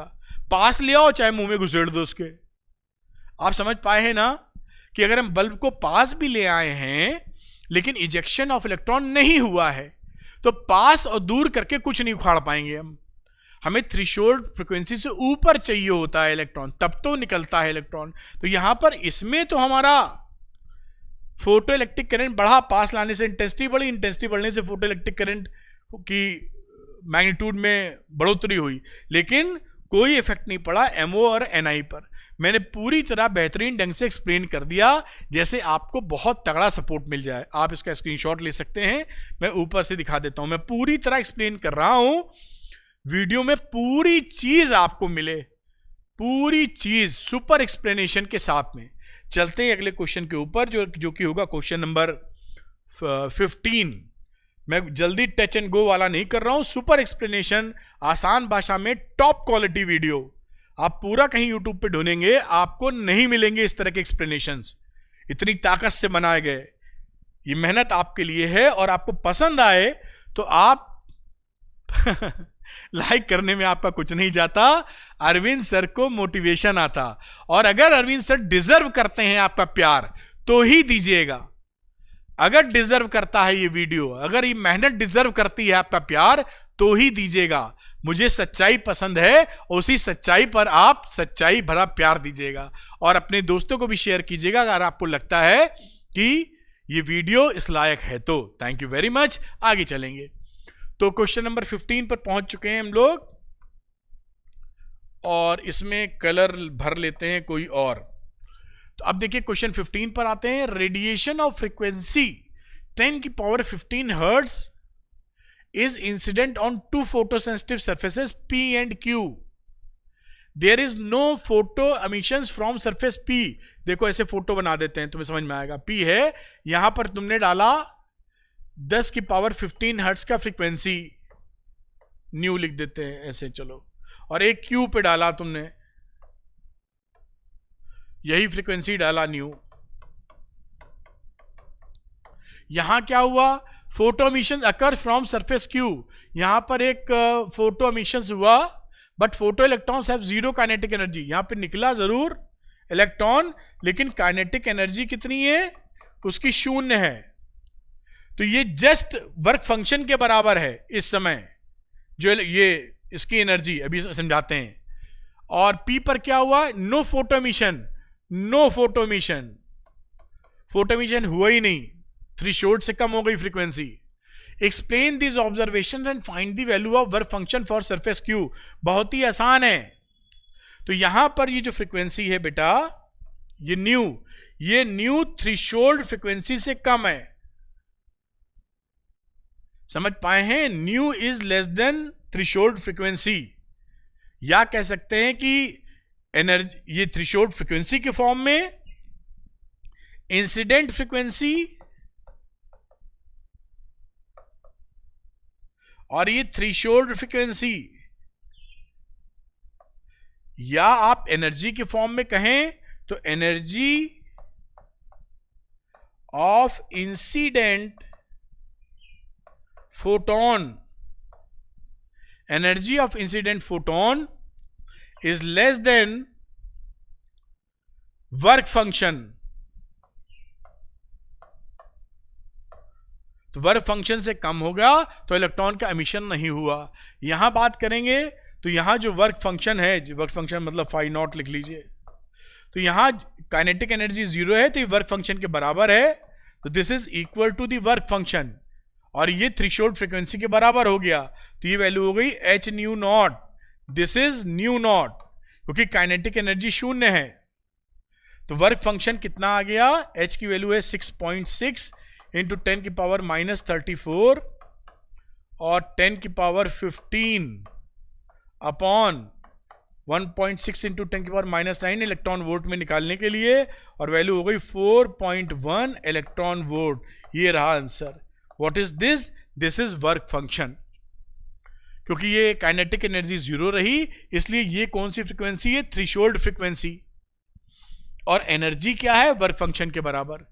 इस तरह से सवाल हो जाएगा जो आपको क्लैरिटी देके जाता है। उम्मीद है आप इस बात को अच्छी तरह समझ पा रहे होंगे। एक क्वेश्चन हम लोग और करेंगे, मतलब इस टॉपिक के ऊपर। तो ये रहा क्वेश्चन नंबर 16 बेटा, कलर को बदलने की चाहत में पता नहीं कौन सा क्या दबाया है, मुझे खुद नहीं मालूम। खैर, in the study of photo electric effect the graph between the stopping potential V, Lal colour लेना पड़ेगा, नहीं दिखेगा नहीं। द ग्राफ है ये स्टॉपिंग पोटेंशियल वाला रहता है, अभी देखा था ऐसा, स्टॉपिंग पोटेंशियल SP और ये फ्रीक्वेंसी रहता है न्यू। दो मेटल है P and Q। Incident radiation on different metals P and Q is shown below. Which one of the two metals has higher threshold frequency? किन दो मेटल में threshold frequency higher है? आपको मालूम है, अगर मैं लाल कलर, ये अगर न्यू नॉट है और तो इसको मैं बोलूंगा न्यू नॉट डैश, ये फ्रीक्वेंसी है, ये थ्रेशोल्ड फ्रीक्वेंसी ज्यादा है Q वाली, साफ तौर पे दिख रहा है। और अगर इस ग्राफ की बात करें तो इसको आगे अगर बढ़ा दें आप, तो इंटरसेप्ट किसका ज्यादा होगा, इस न्यू नॉट का। तो यहां पर अगर हमको लिखना पड़े कि वर्क फंक्शन किसका ज्यादा है, तो Q हैज ग्रेटर या higher threshold frequency, Q has higher threshold frequency. पहला वाला था ना, ये पहले वाले का जवाब है। ये थ्रेशोल्ड फ्रीक्वेंसी ये Q की ज्यादा है। पकड़ पाए होंगे मेरे ख्याल से, कोई टेंशन नहीं होना चाहिए इसके अंदर। ठीक, दूसरा है determine the work function of the metal which has greater value. जिसकी थ्रेशोल्ड फ्रीक्वेंसी ज्यादा होती है उसी का वर्क फंक्शन ज्यादा होता है। वैसे भी इसका वाई इंटरसेप्ट देखेंगे, जो कि सीधा नहीं बनवा पाया हूं मैं ऐसे, तो ये वर्क फंक्शन ज्यादा होगा। वैसे भी एच न्यू नॉट, अगर न्यू नॉट डैश लिखा है तो वर्क फंक्शन क्या हो गया, एच न्यू नॉट डैश, ये वर्क फंक्शन हो गया। इसमें कौन सी कबूतर उड़ाना है हमको। तो h की वैल्यू है 6.6 इंटू 10⁻⁻34 और न्यू नॉट डैश 6 लिखा हुआ है। बहुत सरल होता, थोड़ा दिमाग चलाइए और प्यार से चलाइए, गुस्से में नहीं। गुस्से में कोई काम करेंगे तो मजा नहीं आएगा, मजा नहीं आएगा। तो आपका जो माइंड है, your mind is very powerful. अब मैं लेक्चर मोटिवेशन दे दूंगा तो रह जाएगा। आप जिस चीज पे फोकस कर देते हैं वो चीज ग्रो हो जाती है, इतना ताकतवर माइंड है। बुरी चीज पे फोकस कर देंगे, बुरी चीज ग्रो हो जाएगी। यूट्यूब पे फर्जी वीडियो देखेंगे, फर्जी चीज ग्रो हो जाएगी। फर्जी चीज समझ रहे हैं क्या देखते हो? हाँ, वो देखोगे तो वही ग्रो हो जाएगा, लाइफ नहीं बनेगी फिर। और अच्छी चीज देखेंगे तो अच्छे विचार आएंगे, अच्छी चीज ग्रो हो जाएगी। पढ़ाई पे फोकस करेंगे, पढ़ाई ग्रो हो जाएगी। अब भैया आपके ऊपर है कि आप ग्रो क्या करना चाहते हैं। पावर है ये, सुपर पावर तुम्हारे दिमाग में। अब उस पावर को कहां लगा रहे हो, ये तुम्हारा डिसीजन है। अगर भ्रमित हो जाओगे, गलत जगह पावर लगा दोगे, वो चीज ग्रो हो जाएगी। गलत चीज ग्रो हो जाएगी, एक दिन तुमको ही खा जाएगी, फिर सब ठन ठन Gopal.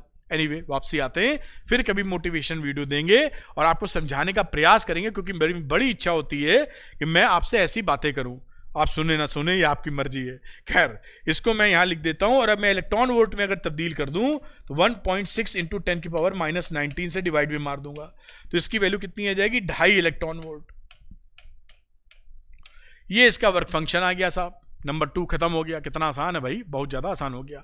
Number 3, find the maximum kinetic energy of electron emitted. थोड़ा ऊपर करना पड़ेगा, कलर रंग बदल लेते हैं ना। Maximum kinetic energy emitted by the light of frequency. इतने की हम लोग लाइट डाल रहे हैं, काइनेटिक एनर्जी कितने निकलेगी? तो नंबर 3 बहुत ही सरल है। आपका काइनेटिक एनर्जी कितनी होगी? आपने जो एनर्जी दी है वो एच न्यू यहां से दी है, इतनी फ्रीक्वेंसी से। वर्क फंक्शन 2 घटा, तो एच की वैल्यू कितनी थी? 6.6 इंटू 10⁻⁻34। फ्रीक्वेंसी है 8 इंटू 10⁻14। इलेक्ट्रॉन वोल्ट में 1.6 10⁻⁻19 माइनस इसकी वैल्यू निकाली थी 2.5 इलेक्ट्रॉन वोल्ट। है ही क्या इसमें यार? इसको गुणा भाग करोगे तो इसकी वैल्यू आ जाएगी 3.3 electron volt minus 2.5 electron volt. घटा दोगे तो आ जाएगा 0.8 इलेक्ट्रॉन वोल्ट। और यही आंसर आ गया आपका। छक्का मारो छक्का, ठीक ही नहीं? आसान, कोई समस्या नहीं। अगर आपने ठीक से पढ़ रखा है, इसका स्क्रीनशॉट ले लीजिए। देखिए, मैं शुरू से ही आपको क्वेश्चन दिखा देता हूं, बहुत आसानी से इसको समझ सकते हैं। और इन सवालों को कर, मैं एक एक चीज सुपर एक्सप्लेन कर रहा हूं। No touch and go, full and final, एकदम KGF 2 स्टाइल। ठोक पीट के गाड़ देंगे, है कि नहीं? फोड़ देंगे, तोड़ देंगे, तोड़ देंगे, फोड़ देंगे, डम डम डम। स्क्रीनशॉट ले लीजिए। पढ़ो तो ऐसा कि फोड़ दो, ये नहीं कि पढ़ा भी और पता नहीं क्या हुआ, समझ ही में नहीं आ रहा है। तो इसको आप नोट कर लीजिए, ये रही स्क्रीनशॉट। इस वीडियो के बाद आपको कहीं भटकने की कोई आवश्यकता नहीं है।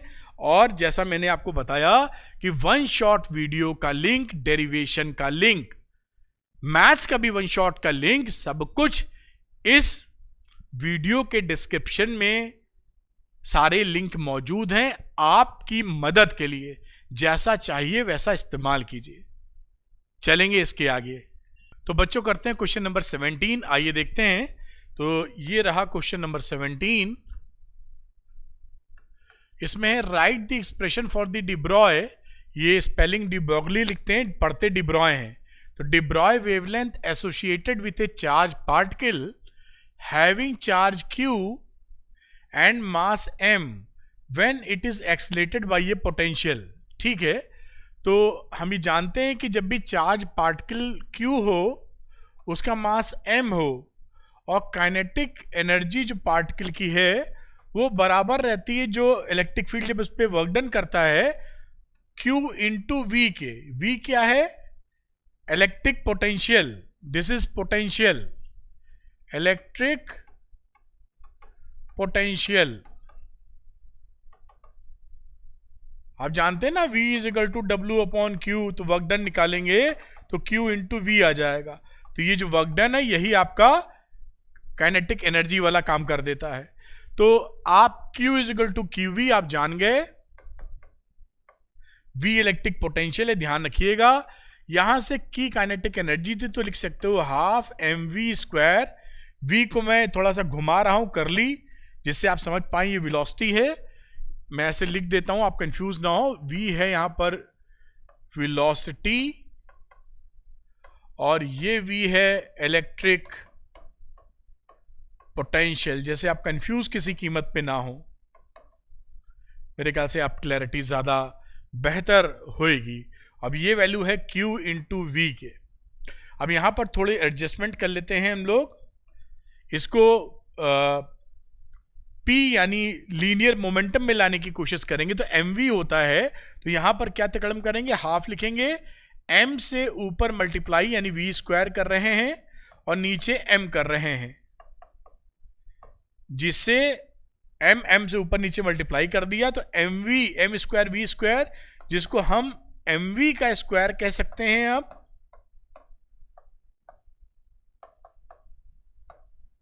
अब इसी में देखिए mv होता है लीनियर मोमेंटम यानी p स्क्वायर अपॉन 2m, यहां से देखो इज इक्वल टू qv। अब यहां पर p निकालने की बात अगर आ जाए तो p लिखेंगे बेटा जी, और यहां वैल्यू कितनी आ जाएगी, अंडर रूट 2mqv। भी ध्यान रखना, बार बार याद दिला रहा हूं, ये पोटेंशियल है, इलेक्ट्रिक पोटेंशियल। ये रिलेशनशिप आपके लिए बहुत इंपॉर्टेंट होती है। ये आप बोर्ड्स के लिए, नीट के लिए, जेईई मेंस के लिए अच्छे से आनी चाहिए। अब डिब्रॉय वेवलेंथ की बात की जाए, कलर को व्हाइट कर लेते हैं। तो डिब्रॉय वेवलेंथ, तो डिब्रॉय वेवलेंथ की कहानी हो जाती है lambda is equal to h upon P. ये डिब्रॉय वेवलेंथ है, तो h को h रहने दिया और p की जगह ये वैल्यू सब्स्टिट्यूट कर दी, तो अंडर रूट 2mqv, ये एक्सप्रेशन आपका बन जाता है। दिस इज योर आंसर जो इन्होंने पूछा था। तो इसको आप देख लीजिए, हट जाता हूं, स्क्रीनशॉट भी ले लीजिए, ऊपर से दिखा भी देता हूं एक बार, और इस तरीके से पूरी बात अंडरस्टैंड कीजिए, कुछ भी रह नहीं जाएगा आपका। तो ये आप इसका स्क्रीनशॉट ले लें बेटा, थोड़ा सा मैं ऊपर भी कर देता हूं, पूरी चीज शायद नहीं आ पाई है, हल्का सा ऊपर, ये तो आप इसको समझ भी लें और स्क्रीनशॉट भी ले लें और बेहतर ढंग से अपने दिमाग में रखें। चलते हैं अगले क्वेश्चन पर। तो क्वेश्चन नंबर 18 है। इस 18 नंबर में देखते हैं हम लोग के पास क्या है। A proton and accelerated, a proton and an electron, ये प्रोटॉन है ये इलेक्ट्रॉन है, have an same kinetic energy, इनकी काइनेटिक एनर्जी दोनों की सेम है, ठीक है। Which one has greater de Broglie wavelength, greater de Broglie wavelength किसकी और क्यों है, बहुत अच्छी बात है। हम जानते हैं डिब्रॉय जो वेवलेंथ होती है, वेवलेंथ देखिए कितना आसान है, अगर थोड़ा सा आपको जानकारी है या थोड़ा सा आप प्यार से पढ़ा है। लेमडा होता है h अपॉन पी, कई फॉर्मेट हैं जिनमें से h upon under root 2m और ये k है। This is the kinetic energy. पीछे जो v लिखा था यहां पर भी देखें तो ये आपको qv है ना, qv का मतलब k, ये काइनेटिक एनर्जी, कहीं से कंफ्यूज ना होना। ये देखो इसकी जगह k लिख दोगे तो काइनेटिक एनर्जी, तो ये लिख दिया काइनेटिक एनर्जी। अब यहां पर तो इसने बोला है कि काइनेटिक एनर्जी सेम है, तो अगर kinetic energy if k is same for proton and electron, उस केस में हमारा लेमडा प्रोपोर्शनल हो जाएगा किसके, 1 अपॉन अंडर रूट m के। आप देख पाए हैं भाई k h और k कांस्टेंट हो गया, दो भी कांस्टेंट होता कोई फर्क नहीं पड़ेगा। अब इलेक्ट्रॉन का जो मास होता है, electron have smaller mass than proton, बहुत ही हल्का होता है प्रोटॉन से भाई, उस केस में अगर मास इलेक्ट्रॉन का कम है तो वेवलेंथ बड़ी हो जाएगी, यानी lambda E is quite greater than lambda P. क्यों? क्योंकि mass of electron is very less then mass of proton. इस वजह से wavelength of electron, de Broglie wavelength of electron will be much greater than v। और ये answer आ गया, मेरे ख्याल से यही पूछा था इन्होंने, रीजन आपके सामने है। इस तरीके से बात कर सकते हैं। पूछा ना कि विच one has greater de Broglie wavelength, तो ग्रेटर किसकी है? इलेक्ट्रॉन की। इस तरीके से देखिए बात क्लियर हो जाती है। पूरे क्वेश्चन को आप स्क्रीनशॉट ले सकते हैं और बड़े आसानी से इसको समझा जा सकता है। चलेंगे अगले क्वेश्चन पर, इसको नोट डाउन कर लीजिए। आते हैं और करते हैं अगला क्वेश्चन, जो कि होगा क्वेश्चन नंबर 19। तो 19 को करेंगे, बहुत ही आसानी से समझ में आता जाएगा। इन सारे क्वेश्चंस को आप ध्यान पूर्वक करिए। de Broglie वेवलेंथ वाले क्वेश्चंस एक नहीं, दो नहीं, तीन नहीं, चार नहीं, 5-7 सवाल मैंने लिए हैं, जिससे ये टॉपिक आप बहुत ही मजबूती से, बहुत अच्छे ढंग से कर पाएं। जैसे मैंने बोला है कि ये जो वीडियो है ये पावरफुल वीडियोस हैं, टच एंड गो वाले बिल्कुल नहीं हैं। मैंने आपसे वादा किया था कि जो भी वीडियोस मेरे आएंगे वो सुपर क्वालिटी वीडियोस होंगे। उसके लिए मैं पूरी ताकत, पूरी मेहनत झोंक के बनाऊंगा कि आप देखें तो आपका पूरा काम बन जाए। आइए चलते हैं और क्वेश्चंस को लगाते हैं। ए पार्टिकल इज मूविंग 3 times, तो 3 times fast an electron, electron से 3 गुना तेज चल रहा है। The ratio of de Broglie wavelength of the particle to that of the electron is 8.3 into 10⁻⁻⁴। Electron से जो इसका रेशियो है de Broglie wavelength का, वो 8.3 into 10⁻⁻⁴ है। Calculate the particle mass and identify the particle। इसका मास निकालना है और पार्टिकल की पहचान करनी है। ठीक है, करते हैं। de Broglie wavelength हम जानते हैं, de Broglie वेवलेंथ को हम पहचान रहे हैं कि लैम्डा होता है h/p, p मतलब मोमेंटम, या h/mv, v मतलब वेलोसिटी है, करली लिख दिया है मैंने। तो अगर मैं लैम्डा 1/λ2 ले लूं रेशियो के रूप में, तो मैं क्या लिख सकता हूं? इसी का रेशियो लूंगा तो लिख सकता हूं h/मास ऑफ 1 और मास ऑफ v1, h/मास ऑफ 2, मास ऑफ 2, यानी m2 v2 upon m1 v1। m2 v2 को मैं लिख देता हूं क्या? इलेक्ट्रॉन की कहानी, m2 ve और m1 v1। ये जो m2 v2 है मतलब ये इलेक्ट्रॉन की कहानी है, और इलेक्ट्रॉन से ही इसका रेशियो दे रखा था कितना? ये रेशियो गिवन था 8.3 into 10⁻⁻⁴। ये गिवन था क्वेश्चन में। अब यहां पर काफी कुछ हमें चीजें पता हैं, क्योंकि इसका हमें रेशियो भी पता हुआ। देखिए, पार्टिकल इज मूविंग 3 times, तो पार्टिकल की जो स्पीड थी v1 गिवन है। यहां पर कलर बदल लेने की इच्छा है। यहां पर एक चीज और गिवन है, जो v1 की स्पीड है वो 3 गुना है ve के। क्वेश्चन में ये भी गिवन है, इसका इस्तेमाल भी यहां कर लेते हैं। तो me, और इसको लिख दो, v को तो v ही रहने देते हैं, इसको m1 लिख देते हैं, v1 को लिख देंगे 3ve, और ये है 8.3 into 10⁻⁻⁴। इस v से ये v कट गया है।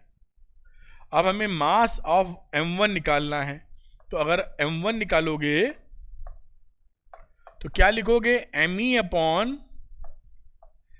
3 m1, m1 तो निकालना है, m1 तो ऊपर जा चुका है,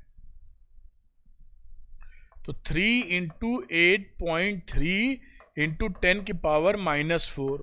तो मास ऑफ इलेक्ट्रॉन कितना हो गया?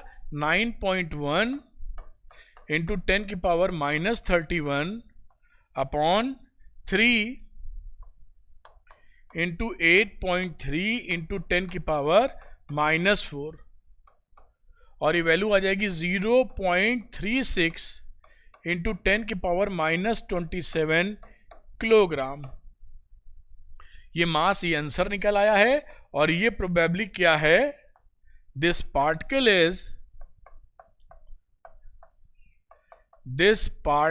इज आइदर प्रोटॉन और न्यूट्रॉन, क्योंकि मास उसी के आसपास है। और ये आपका आंसर है। इस तरीके से सवाल को आप कर सकते हैं। और एग्जामिनेशन में अगर ऐसे सवाल करने आपको आ रहे हैं तो कोई परेशानी की बात नहीं है, आप एकदम तोड़ के आएंगे।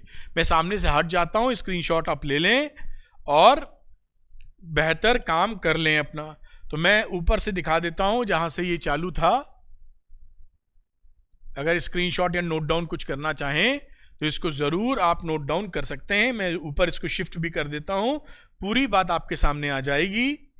ऐसे क्वेश्चंस आप करेंगे तो केवल बोर्ड एग्जामिनेशन ही नहीं क्लियर करेंगे। जो बच्चे नीट के बारे में सोचते हैं या आगे जेई मेंस के बारे में सोचते हैं, सब क्वेश्चन ऐसे ही मिलते हैं बेटा, रॉकेट थोड़ी चलाना है। ऐसे क्वेश्चंस तो आपको आने ही चाहिए। खैर, अगले क्वेश्चन की तरफ चलेंगे जो कि है क्वेश्चन नंबर 20। ये रहा क्वेश्चन नंबर 20। तो इस क्वेश्चन नंबर 20 पर देखते हैं, the wavelength of light from the spectral emission line of sodium is 590 nanometre. Find the kinetic energy at which the electron would have the same de Broglie wavelength. Find the kinetic energy at which the electron, जिसकी wavelength de Broglie wavelength के same हो। तो formula हमारे पास क्या है, lambda is equal to K, lambda is equal to H upon √2m_k। ये formula हम समझते हैं, जानते हैं। तो अगर काइनेटिक एनर्जी ऑफ इलेक्ट्रॉन निकालने की चर्चा करें, काइनेटिक एनर्जी ऑफ इलेक्ट्रॉन, तो हम क्या बोलेंगे यहां पे, के इधर ले लो और इसको लिखेंगे h² upon 2 lambda square mass of electron. ये देखिए, स्क्वायर कर दिया बोथ साइड, के को इधर ले लिया, लैम्डा स्क्वायर नीचे ले लिया। ठीक है, वैल्यू फीड कर देते हैं इसके अंदर। h² का मतलब है 6.63 इंटू 10⁻⁻34 का होल स्क्वायर, 2 लैम्डा स्क्वायर यानी 590, 10⁻⁻9 का होल स्क्वायर, 9.1 इंटू 10⁻⁻31। सॉल्व करोगे तो ये करीब करीब आ जाएगा 6.94 इंटू 10⁻⁻25 जूल। ये रहा आपका आंसर। तो जैसा इन्होंने बोला है कि the wavelength of light from the spectral emission line of sodium 590 nanometre, kinetic energy, find the kinetic energy at which the electron would have the same de Broglie wavelength. तो ये हमारी काइनेटिक एनर्जी होनी चाहिए जिसपे electron की same wavelength आपको मिल जाएगी। ये kinetic, this is the answer. इस तरीके से सवाल निकलेंगे। ये इलेक्ट्रॉन के लिए वैल्यू रखी है, ये सेम वेवलेंथ पर इलेक्ट्रॉन काइनेटिक एनर्जी इतनी अगर दे दें तो इस वेवलेंथ पे कहानी बन जाएगी। ये एक ही स्लाइड में हो गया, आराम से इसको कॉपी कर सकते हैं। अगला क्वेश्चन करने जा रहे हैं हम लोग 21 नंबर। इंपॉर्टेंट है क्योंकि अल्फा पार्टिकल वाले जो सवाल हैं वो एग्जामिनेशन में बहुत पूछे जाते हैं और इसके अंदर अल्फा पार्टिकल की चर्चा है। ये देखिए, an alpha particle and a proton are accelerated through the same potential. ध्यान रखिएगा, दोनों का पोटेंशियल सेम है, potential difference. Find the ratio of their de Broglie wavelength. ठीक है साहब, डी ब्रॉय वेवलेंथ के बारे में हम जानते हैं, wave length lambda is equal to h √2m⁴ v, v electric potential. तो तो यहां पर इलेक्ट्रिक पोटेंशियल जो गिवन है वो V अल्फा V प्रोटॉन बराबर V, ये से कह देते हैं क्योंकि सबके लिए एक ही बोला गया है, यहां पर कोई टेंशन की आवश्यकता नजर नहीं आती। अब इस क्वेश्चन के अकॉर्डिंग अगर मैं lambda alpha upon lambda proton का जिक्र करूं जो क्वेश्चन में है, तो मैं लिखूंगा इसमें, क्योंकि जब रेशियो लोगे ना तो ये रेशियो उल्टा आ जाएगा, H अपॉन है, तो 2m proton Q proton V upon under root 2m alpha Q alpha V निपट जाएगा, वैसे अगले में निपटा देते हैं, V भी कट गया, 2 भी कट गया, तो under root MP upon M alpha QP upon Q alpha. ये देखिए ये वैल्यू बनी यहां पर। अब हम ये जानते हैं कि जो MP अपॉन M अल्फा होता है, प्रोटॉन पे अगर चार्ज मास अगर प्रोटॉन का 1 है तो अल्फा पार्टिकल पर मास होता है इसका 4 गुना। चार्ज की बात कर लें तो ये हो जाता है दुगना, ठीक, 2He4, तो मास हो गया 4 गुना और चार्ज हो गया दुगना, तो इसकी वजह से इसको लिख देना होगा 1/4 इंटू 1/2, यानी 1/√8, इसकी वैल्यू है 1/2√2 and this is the answer.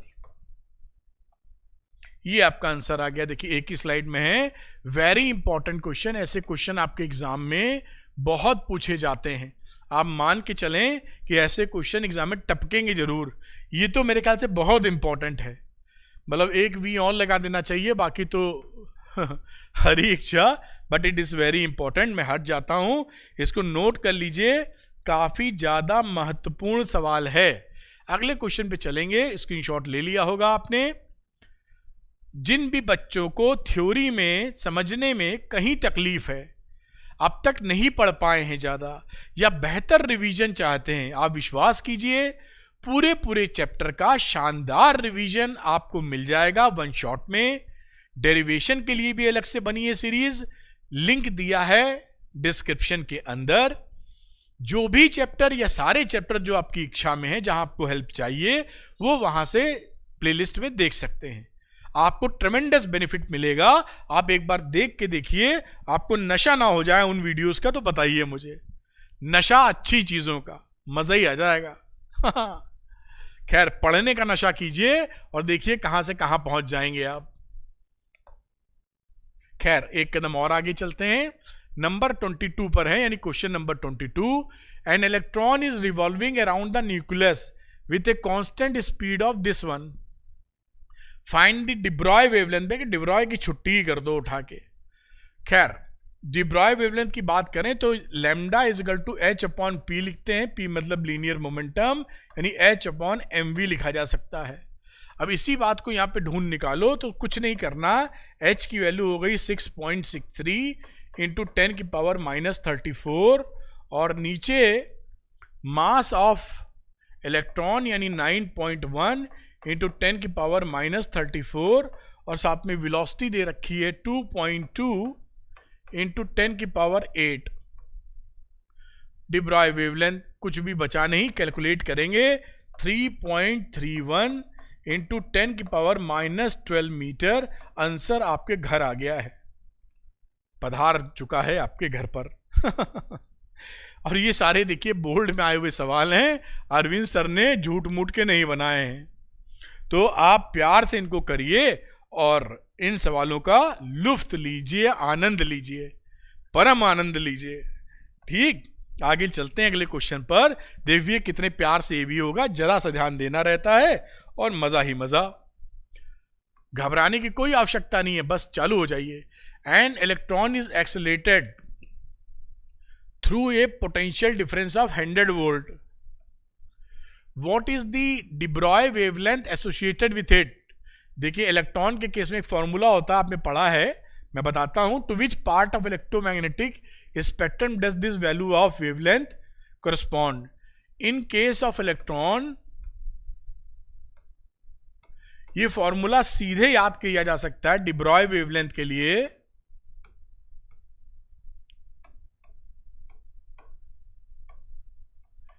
Lambda is equal to 12 point, if सारी वैल्यूज कैलकुलेट करने के बाद under root V angstrom. V क्या है? Electric potential.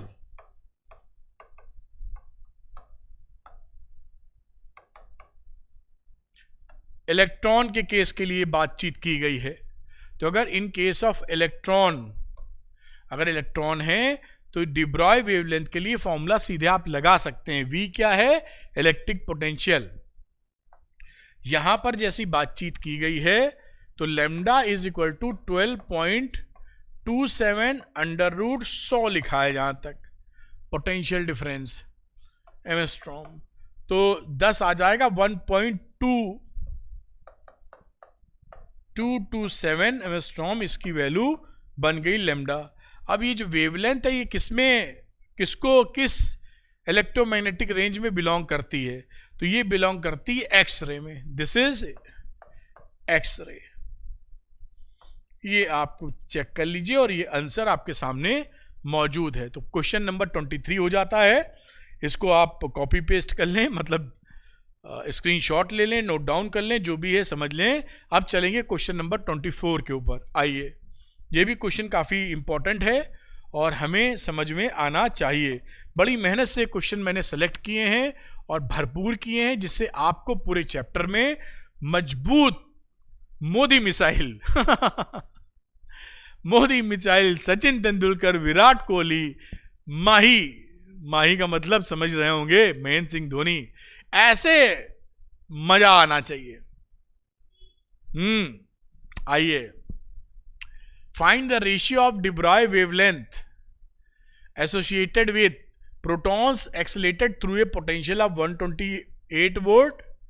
इनको रेशियो निकालना है, ठीक है, प्रोटॉन का इतने वोल्टेज से, एंड अल्फा पार्टिकल की कहानी है जो 64 वोल्ट से एक्सेलेटेड है।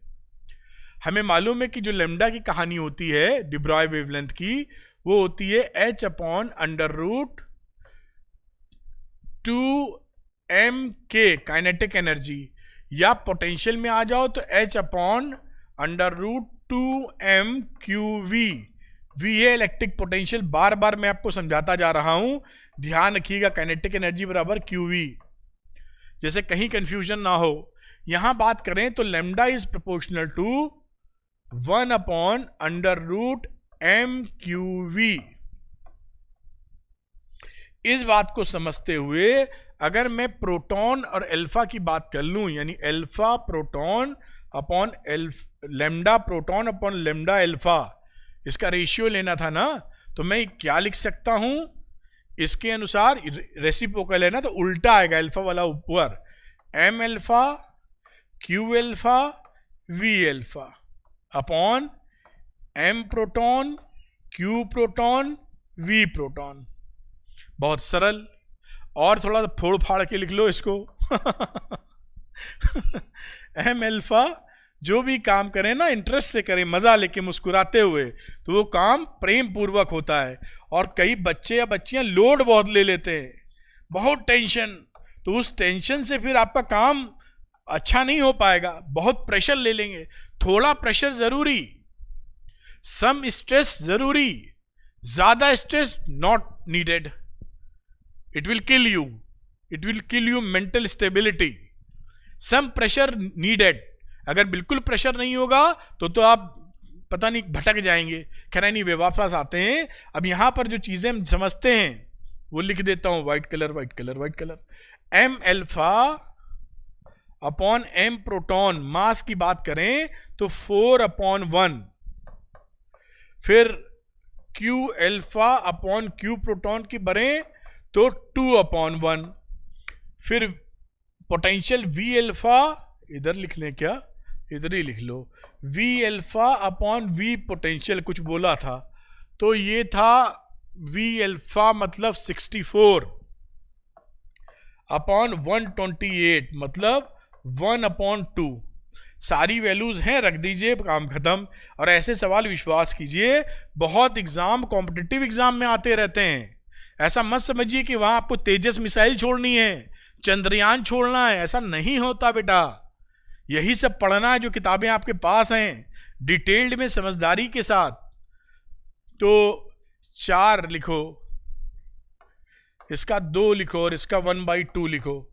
ये 2 से 2 मर गया, √4 का मतलब 2 आ गया। सही लिख रहा हूं? सही लिख रहा हूं, 2 आ गया। तो ये या बाजू में 2:1 कर दो, कुछ है नहीं तो 2:1। तो ये lambda P upon lambda alpha बराबर 2:1। ये आपका आंसर आ गया। प्रेम पूर्वक देखिए। अब इसको भी आप नोट कर लीजिए, ऐसे सवाल एग्जामिनेशन में बहुत मिलेंगे और बहुत अच्छी तरह आप कर पाएंगे। बिल्कुल मस्ती से, प्यार से मैं आपको समझा रहा हूं। ये क्वेश्चन है, स्क्रीनशॉट इसका ले लीजिए, मैं किनारे हूं एकदम, और इतनी देर में आपने स्क्रीनशॉट लिया होगा। इसको थोड़ा ऊपर कर देता हूं। कमेंट करके जरूर बताएं कि फिजिक्स आसान लग रही है कि नहीं। अरविंद सर फिजिक्स को आसान पढ़ा पा रहे हैं कि नहीं? आसान करके पढ़ा रहे हैं अरविंद सर। फिजिक्स को आसान पढ़ाने के लिए ही जोर लगा रहे हैं। फिजिक्स आसान है, फिजिक्स अरविंद सर आसानी से पढ़ा रहे हैं। आइए बात करते हैं, क्वेश्चन नंबर 15 पे पहुंच चुके हैं हम लोग, 25 पे पहुंच चुके हैं। तो in an experiment of photo electric emission following observations were made. Wavelength of the incident light इतने मीटर लिखी हुई है।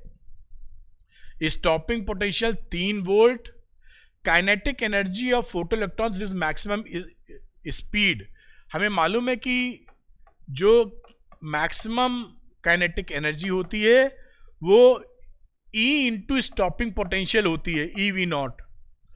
तो V0 3 वोल्ट है, साथ में E से मल्टीप्लाई करोगे तो 3 इंटू EV लिखोगे तो 3 इलेक्ट्रॉन वोल्ट हो जाएगा। तो 3 electron volt is the answer.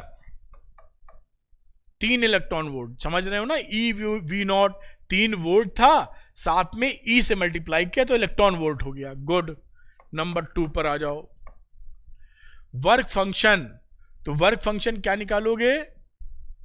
Work function के लिए एनर्जी इंसिडेंट, वर्क फंक्शन का फॉर्मूला हमें जो निकालना होगा वो निकालना होगा इंसिडेंट एनर्जी माइनस के मैक्स। इससे वर्क फंक्शन निकलेगा जो इक्वेशन थी। तो के मैक्स हमको यहां से पता है, ई नहीं पता है, तो इंसिडेंट एनर्जी कितनी है? तो यहां पर ले लेता हूं एनर्जी ऑफ इंसिडेंट फोटोन। तो इंसिडेंट फोटोन की एनर्जी कितनी है? वेवलेंथ दी है इंसिडेंट लाइट की, तो वेवलेंथ दी है तो हम जानते हैं कि एनर्जी के लिए h न्यू होता है या hc अपॉन लैम्डा होता है। तो 6.63 या जो भी फिगर 6.625 जो लेना चाहें आप, 10 की पावर -34, 3 इंटू 10 की पावर 8, लैम्डा है 2 इंटू 10 की पावर -7। इलेक्ट्रॉन वोल्ट में अगर चेंज कर रहे हैं तो 1.6 इंटू 10 की पावर -19। इसको कैलकुलेट करेंगे तो वैल्यू आ जाएगी 6.20 इलेक्ट्रॉन वोल्ट। ये एनर्जी इंसिडेंट है। अब यहां पर आइए, फाई निकालने के लिए एनर्जी कितनी पड़ी? 6.20 इलेक्ट्रॉन वोल्ट। के मैक्स कितना था? 3 इलेक्ट्रॉन वोल्ट। कितनी हाथ आई? 3.20 इलेक्ट्रॉन वोल्ट। ये दूसरे वाले का आंसर आ गया है, वर्क फंक्शन जिसे हम कह सकते हैं। ठीक। इस सेकंड वाला देखिए कितने आसानी से, कोई परेशानी ही नहीं है भाई। क्यों होगी परेशानी जब आप सीखे हुए हैं। रही बात थ्रेशोल्ड फ्रीक्वेंसी की, अब ये और महा आसान। थ्रेशोल्ड फ्रीक्वेंसी के लिए ये वर्क फंक्शन मालूम है, तो थ्रेशोल्ड फ्रीक्वेंसी होती है h न्यू नॉट। तो न्यू नॉट यहां से निकालोगे तो वर्क फंक्शन अपॉन h, तो 3.20 फिर इसको मल्टीप्लाई कर दो 1.6 इंटू 10 की पावर माइनस 19 से, क्योंकि जूल में इस्तेमाल करेंगे। फिर 6.625 इंटू 10 की पावर माइनस 34, ये वैल्यू आ जाएगी करीब करीब 7.76 इंटू 10 की पावर 14 हर्ट्स। और ये आंसर आ गया आपका। कहीं कोई तकलीफ नहीं हो सकती, इनके पिताजी तकलीफ नहीं दे सकते, इनकी तो छोड़ ही दीजिए आप। It is so simple. यही सब आपके, विश्वास कीजिए, बोर्ड्स में तो आप Modi missile, Dhoni helicopter shot, और इसके साथ साथ ही जो बच्चे नीट की प्रिपरेशन कर रहे हैं या जेई मेंस की कर रहे हैं, उन सबको ट्रेमेंडस यही सब आएगा यार। देखो कितना आसानी से निकाल रहे हैं, कहीं कोई परेशानी है क्या? खैर, आप समझदार हैं और बिल्कुल अच्छे से पढ़ लीजिए, भरपूर ताकत के साथ। चलते हैं अगले सवाल पर। क्वेश्चन नंबर 26 पर है। 26 में देखते हैं क्या है हमारे लिए। लिखा है मोनोक्रोमेटिक लाइट ऑफ फ्रीक्वेंसी, ये फ्रीक्वेंसी दे रखी है, is produced by a laser, the power emitted, इतनी पावर है वॉट में, how many photons per second on an average are emitted by the source. बहुत ही सरल सवाल है। पावर होता है total energy upon time. Total energy का मतलब है total number of photons into एक से निकलने, एक फोटॉन से एनर्जी अपॉन टाइम। तो ये टोटल कहानी है। अब n अपॉन टी को आप स्मॉल n भी लिख सकते हैं। हाउ मेनी, ये लिखा है how many photons per second, तो मैं इसको n h न्यू लिख देता हूं। What is n? n is equal to n by t, number of photons per second. बस बात हो गई खत्म। यानी n अगर हमको निकालना है तो मैं p अपॉन h न्यू कर दूंगा। p कितना है? 2 इंटू 10 की power minus 3 upon h new. h की वैल्यू हो गई वही 6.63 या 62.5 जो भी ले लो, 10 की पावर माइनस 34 इंटू 6 इंटू 10 की पावर 14। सॉल्व करेंगे तो आ जाएगा करीब करीब 5 इंटू 10 की पावर 15 फोटॉन्स पर सेकेंड। ये आपका आंसर है। This is your answer. इस तरीके से आपका देखिए आराम से बात बन जाती है, और कितने आराम से आप निकाल पा रहे हैं, नो टेंशन, बिल्कुल झगास। तो इसको आप सॉल्व कर लीजिए। चलते हैं आज के, मेरे ख्याल से ये आखिरी सवाल है, अंतिम सवाल पर। और पूरा चैप्टर मैंने उड़ा दिया है, और आप ध्यानपूर्वक अगर देख पाए हैं तो आपने भी उड़ा दिया है। चलिए अंतिम सवाल, ये भी रॉकेट सवाल, मोदी मिसाइल। एग्जाम की Modi missile. The work function of caesium metal is 2.14 electron volt, ये वर्क फंक्शन है।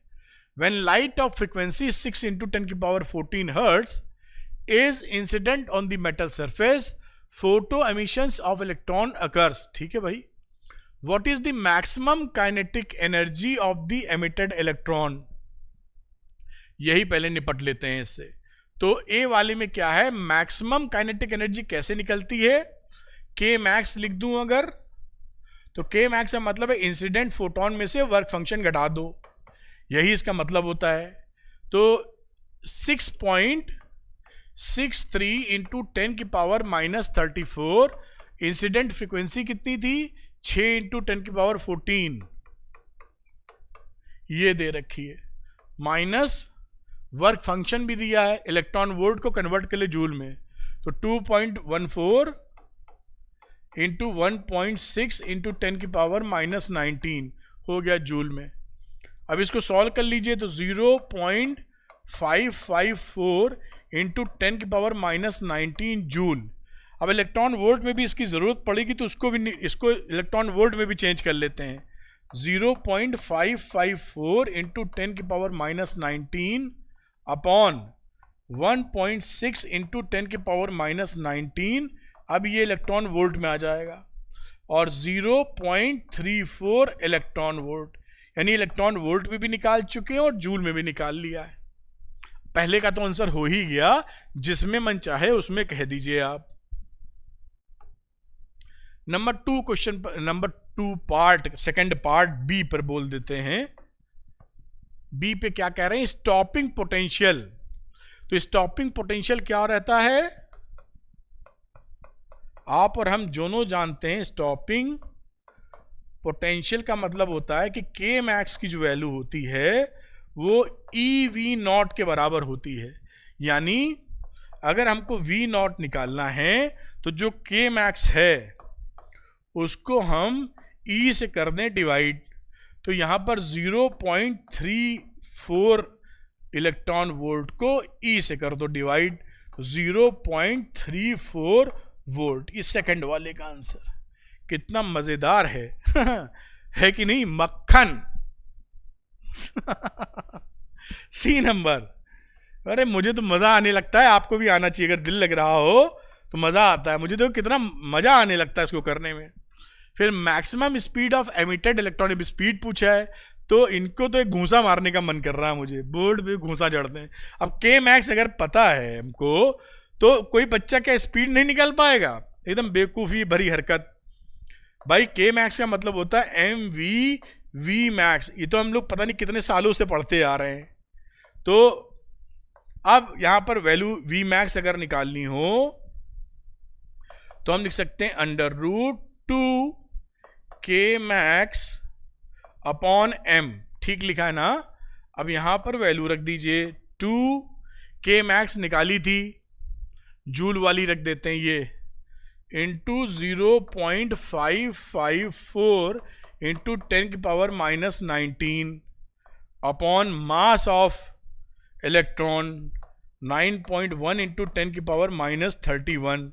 कैलकुलेट कर लीजिएगा, वैल्यू आ जाएगी 3.48 इंटू 10⁵ मीटर पर सेकेंड। और ये रहा आपका आंसर, बल्ले बल्ले। तो ये लीजिए और इसको छापा खाना खोल दीजिए, प्रिंटिंग प्रेस, मतलब स्क्रीनशॉट लेते हैं आप या जो भी सिस्टम करते हैं, इसको नोट कर लीजिए। मैं हट गया हूं साइड में, और ये रहा इसके नीचे वाला क्वेश्चन। तो बच्चों आपने देखा किस तरीके से पूरी चीज हम लोगों ने कवर की, और इतनी चीज कवर करने पर आपको कोई भी परेशानी नहीं आने वाली।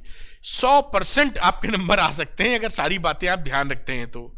और इसका पीडीएफ लेने के लिए अरविंद एकेडमी टेलीग्राम चैनल, कई बच्चे पूछते हैं सर पीडीएफ कहां से मिलेगा, जबकि वीडियो के अंदर मैं बता रहा हूं हर वीडियो में कि इसका पीडीएफ आपको अरविंद एकेडमी टेलीग्राम चैनल से मिल जाएगा, यहां ले सकते हैं।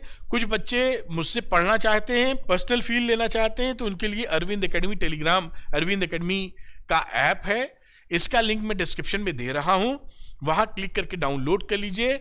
स्टोर सेक्शन में इसके कई सारे स्ट्रॉन्ग कोर्सेज हैं जो आपको बहुत अच्छे नंबर दिलवाने में सक्षम है, आप देख सकते हैं और ले सकते हैं। और एक बार मैं बता दूं कि इसके साथ साथ एक कोर्स याद आता है पीवाईक्यू के साथ, श्योर शॉर्ट क्वेश्चन की सीरीज, ये आप जरूर लेके लगा सकते हैं, आपका बहुत अच्छा कंप्रिहेंसिव प्रिपरेशन हो जाएगा। और मुझे नहीं लगता कि उसके बाद आपके नंबर कहीं से कम आए, इसकी संभावना खत्म हो जाती है। Thank you very much, wish you all the best. उम्मीद करता हूं कि आप जबरदस्त तरीके से मेहनत करेंगे। वीडियो पसंद आया हो तो लाइक करना मत भूलिएगा, लाइक करने में कुछ नहीं जाता, अरविंद सर को मोटिवेशन आता। और अपने एक दोस्त को ये वीडियो शेयर कीजिएगा, जिससे उसे मिलेगा एक अच्छा कंटेंट, मुझे मिलेगा पॉजिटिव मोटिवेशन, और आपकी तरफ से अरविंद सर को होगी एक गुरु दक्षिणा जिसमें कुछ भी खर्चा आपका नहीं लग रहा होगा। Thank you very much, wish you all the best. मिलते हैं अगले वीडियो में, बाय।